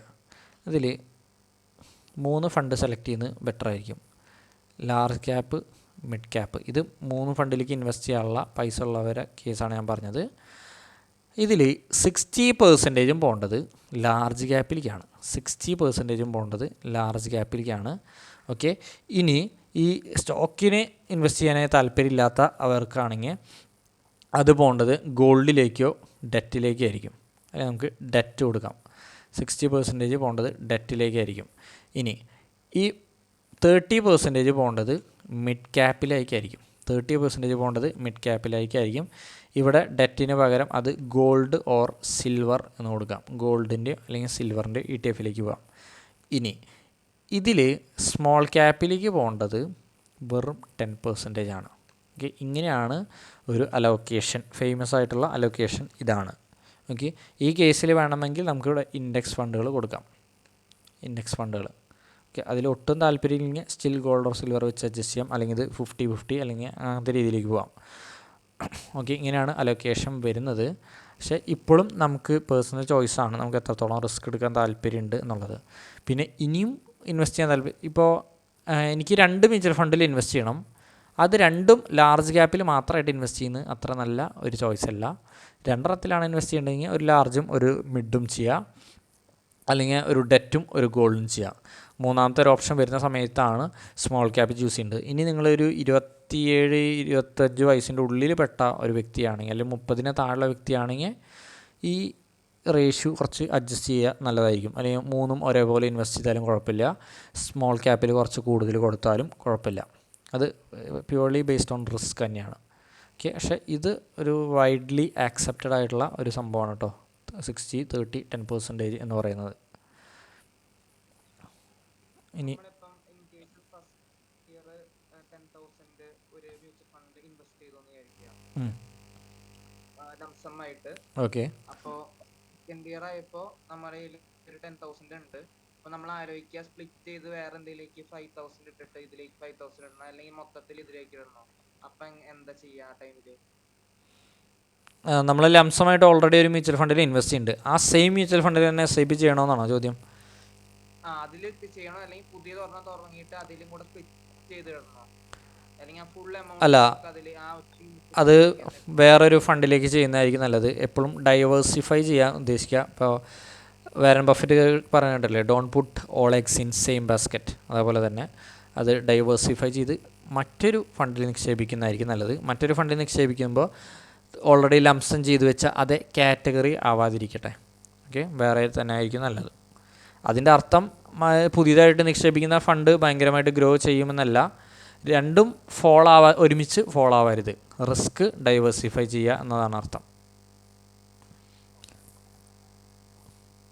ഓക്കെ, വേറെ നമ്മുടെ ഈ എക്സ്പെൻസ് റേഷ്യോ നമ്മൾ 0.5 to 0.75 എന്ന് പറഞ്ഞില്ലേ, അതാണ് നല്ലതെന്ന് പറഞ്ഞില്ലേ? അതെ അതെ, അത് നമ്മുടെ കയ്യിൽ നിന്ന് ഈ 7% ആണ് അവർ റിട്ടേൺ തരുന്നെങ്കിൽ അതിൽ നിന്ന് പിടിച്ചിട്ടായിരിക്കും നമുക്ക് വിഡ്രോ ചെയ്യാൻ പറ്റുന്നത്. അതെന്തായാലും അത് ഓൾറെഡി പിടിച്ചിട്ടുണ്ടായിരിക്കും. ഈ പറഞ്ഞ 7%-ൻ്റെ ഉള്ളിലല്ല, ഈ പറഞ്ഞ അതിൻ്റെ പുറത്ത് തന്നെ വരാം. ഇപ്പോൾ നമുക്ക് ഒരു 10,000 രൂപ ഒരു റിട്ടേൺ തരുന്നുണ്ടെങ്കിൽ നമ്മൾ എക്സിറ്റ് ചെയ്യുന്ന സമയത്ത് അത് കട്ടാവുന്നതായും, അല്ലെങ്കിൽ നമ്മളറിയാതെ അവിടെ നിന്ന് കട്ടായിക്കൊണ്ടിരിക്കുന്നുണ്ടാവും ഓൾറെഡി. അതൊന്നും ബാധിക്കില്ല, അതൊന്നും കാര്യമായിട്ട് ചിന്തിക്കേണ്ട കേട്ടോ, അത് നമ്മളെ ബാധിക്കുന്ന സംഭവമേ ആയിരിക്കില്ല. പക്ഷേ അതെന്തായാലും അവിടെ ഉണ്ടാവും, പിന്നെ നമ്മളത് ചിന്തിച്ചിട്ട് കാര്യമില്ല. എന്തായാലും എക്സ്പെൻസ് റേഷ്യോ ഉണ്ടാവും, 0.5 to 0.75 ഉണ്ടായിരിക്കും. എക്സിറ്റ് ലോഡ് കുഴപ്പമില്ല, അത് ലോങ് ടൈമിൻ്റെ സമയത്ത് നമ്മളെ ബാധിക്കില്ല.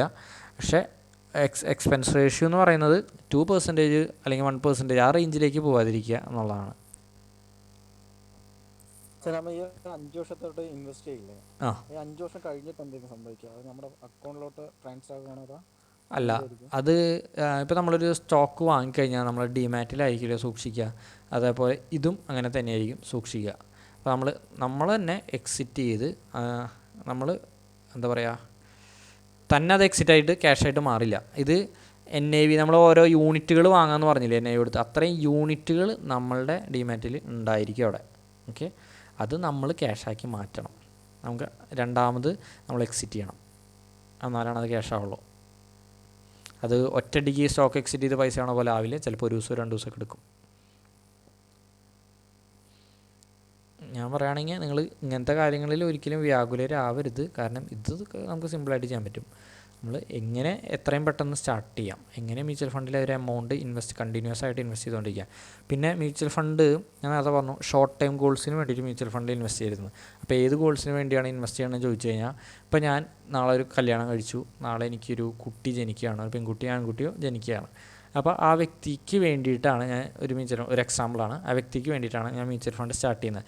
ആ വ്യക്തിക്ക് ഇപ്പോൾ ഒരു വയസ്സായിട്ടില്ല, അപ്പോൾ ഞാൻ 20 കൊല്ലമാണ് ഞാൻ പറഞ്ഞത്, 20 കൊല്ലം അത്യാവശ്യം നല്ല പീരീഡാണ്. അപ്പോൾ അവർക്ക് 20 വയസ്സാവണ വരെ അവർക്ക് വേണ്ടിയിട്ട് എനിക്ക് ഇൻവെസ്റ്റ് ചെയ്തുകൊണ്ടിരിക്കാം. മാസം ഒരു 5,000 അല്ലെങ്കിൽ മാസം ഒരു 10,000 എനിക്ക് എത്രയും പറ്റുന്നത് അത്രയും വെച്ചിട്ട് ഇൻവെസ്റ്റ് ചെയ്തുകൊണ്ടിരിക്കാം.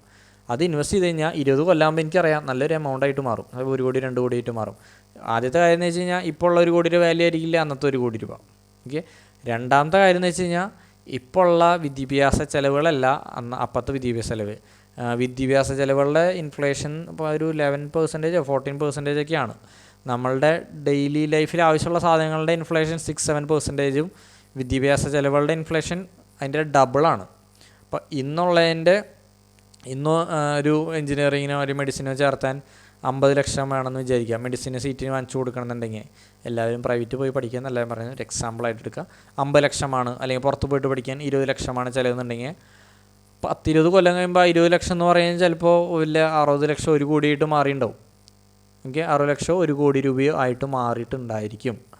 ആ സമയത്ത് ഞാൻ വേറെ പൈസ അന്വേഷിച്ച് നടക്കാതിരിക്കാൻ വേണ്ടിയിട്ട് എനിക്ക് ഇന്ന് ഇൻവെസ്റ്റ് ചെയ്യാം.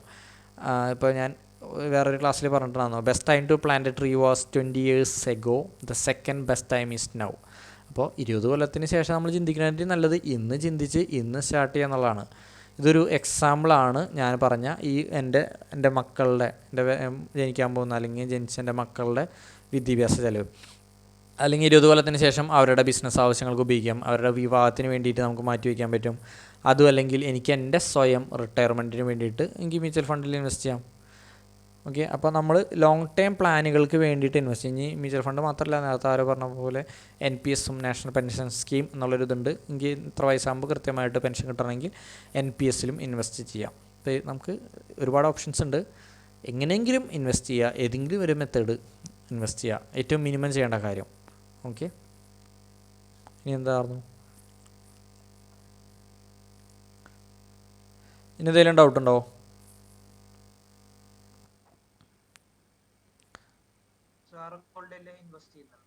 ഏതിലാ? ഗോൾഡിൽ ഞാൻ കറൻ്റ് ഇൻവെസ്റ്റ് ചെയ്യുന്നില്ല. എനിക്ക് സ്റ്റോക്സാണ് ഇഷ്ടം. ഞാൻ സ്റ്റോക്കിലാണ് ഇൻവെസ്റ്റ് ചെയ്യാറ്.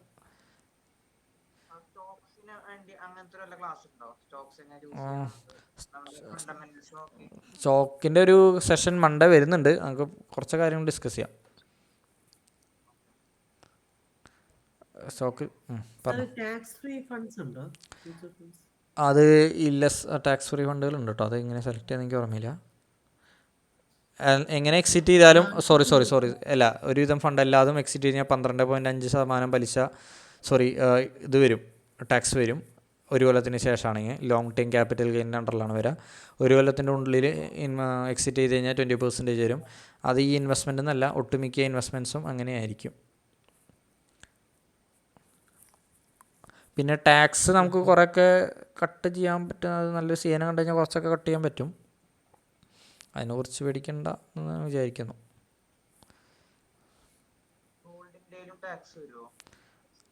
ഗോൾഡിൻ്റെ ടാക്സിൻ്റെ കണക്ക് എനിക്കറിയില്ല. എക്സിറ്റ് ചെയ്യുമ്പോൾ എന്തായാലും ടാക്സ് ഉണ്ടാവും. അത് എനിക്കറിയില്ല കേട്ടോ, ഗോൾഡിൻ്റെ കേസ് അറിയില്ല. അതെ, ഏത് മ്യൂച്വൽ ഫണ്ട് ആണെങ്കിലും 1 കൊല്ലത്തിന് ശേഷം 12.5 എന്നാണ്. ഒരു മിനിറ്റ്, നമ്മൾ നേരത്തെ ഇപ്പോൾ ഒരു മ്യൂച്വൽ ഫണ്ട് എടുത്തു കഴിഞ്ഞാൽ അതിൻ്റെ അടിയിൽ പോയി കഴിഞ്ഞാൽ കാണിക്കും. ഇത് 1 ഇയറിൻ്റെ ഉള്ളിലാണെങ്കിൽ 20%, റിട്ടേൺ 1.2 ലക്ഷത്തിന് മുകളിലാണെങ്കിൽ 12.5%. ഇതിലും ഇതെനിക്ക് ടാക്സിൻ്റെ സൈഡ് കറക്റ്റായിട്ട് പറയാൻ പറ്റില്ല. അത് ഒരു ടാക്സിൻ്റെ ആൾ തന്നെ പറയേണ്ടി വരും. ഈ കാര്യം തന്നെയാണ് എനിക്കും അറിയുള്ളൂ. മിനിമം എത്ര എക്സീഡ് ചെയ്താൽ മാത്രമേ നമുക്ക് ഉണ്ടാവുള്ളൂ അല്ലേ? എല്ലാത്തിനും ടാക്സ് പിടിക്കില്ലല്ലോ. അല്ല നമുക്ക് മറ്റേ സ്ലാബ് ഉണ്ടല്ലോ, 12 ലക്ഷമോ അതിൻ്റെ ഉള്ളിലുള്ള ഒരുവിധം ഇതൊക്കെ നമുക്ക് ടാക്സ് ഫ്രീ ആക്കി മാറ്റാം. പിന്നെ ടാക്സ് കട്ട് ചെയ്യാൻ ഒരുപാട് മാർഗ്ഗങ്ങളുണ്ടാവും. നമുക്ക് അത്രയും വലിയ ടാക്സ് വരുന്ന സമയത്ത് ഒരു CN തന്നെ കാണാം. എന്തായാലും ഇപ്പോൾ ടാക്സ് ഫയൽ ചെയ്യുന്ന നേരത്ത് CN കാണണ്ടായിരിക്കുമല്ലോ. അപ്പോൾ ബിഗ് ടാക്സ് വരുന്ന സമയത്ത് ഇത്തിരി നല്ല CN കാണാം. അപ്പോൾ അവർ ലീഗലായിട്ടുള്ള നല്ല മെത്തേഡ്സ് എന്തായാലും പറഞ്ഞുതരും.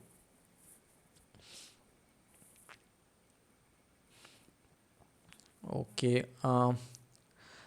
ഇപ്പോൾ സത്യത്തിൽ നമ്മൾ 1 മണിക്കൂറിൻ്റെ സെഷനാണ് ഉദ്ദേശിച്ചത്. ഇപ്പോൾ കുറച്ച് നീണ്ടു പോയിട്ടുണ്ട്, കുറച്ച് കാര്യങ്ങൾ ഇങ്ങനെ പറഞ്ഞു പോയതാണ്. അപ്പോൾ നമുക്ക് അടുത്ത ക്ലാസ് മൺഡേയിലായിരിക്കും, മിക്കവാറും സ്റ്റോക്ക് മാർക്കറ്റിൻ്റെ ആയിരിക്കും. ആ ഗ്രൂപ്പിൽ നമ്മൾ അറിയിക്കാം. ഓക്കെ, ഇനി ആഫ്റ്റർ ദിസ് സെഷൻ ഒന്നുകൂടി വേണമെങ്കിൽ കണ്ടു നോക്കിയിട്ട് ഡൗട്ട്സ് വരുന്ന സമയത്ത് ചോദിക്കാം, ഗ്രൂപ്പിൽ ചോദിക്കാം, ഡിസ്കസ് ചെയ്യാം, കുഴപ്പമില്ല. അപ്പോൾ എല്ലാവരും ഇന്ന് തന്നെ പറ്റുകയാണെങ്കിൽ ഒരു മ്യൂച്വൽ ഫണ്ട് സ്റ്റാർട്ട് ചെയ്യുക, അല്ലെങ്കിൽ ഏറ്റവും അടുത്ത ദിവസം മ്യൂച്വൽ ഫണ്ടൊക്കെ സ്റ്റാർട്ട് ചെയ്യാൻ ശ്രമിക്കുക. എല്ലാവർക്കും ഓൾ ദി ബെസ്റ്റ്. നമുക്ക് അടുത്ത സെഷനിൽ കാണാം. Good night, good bye.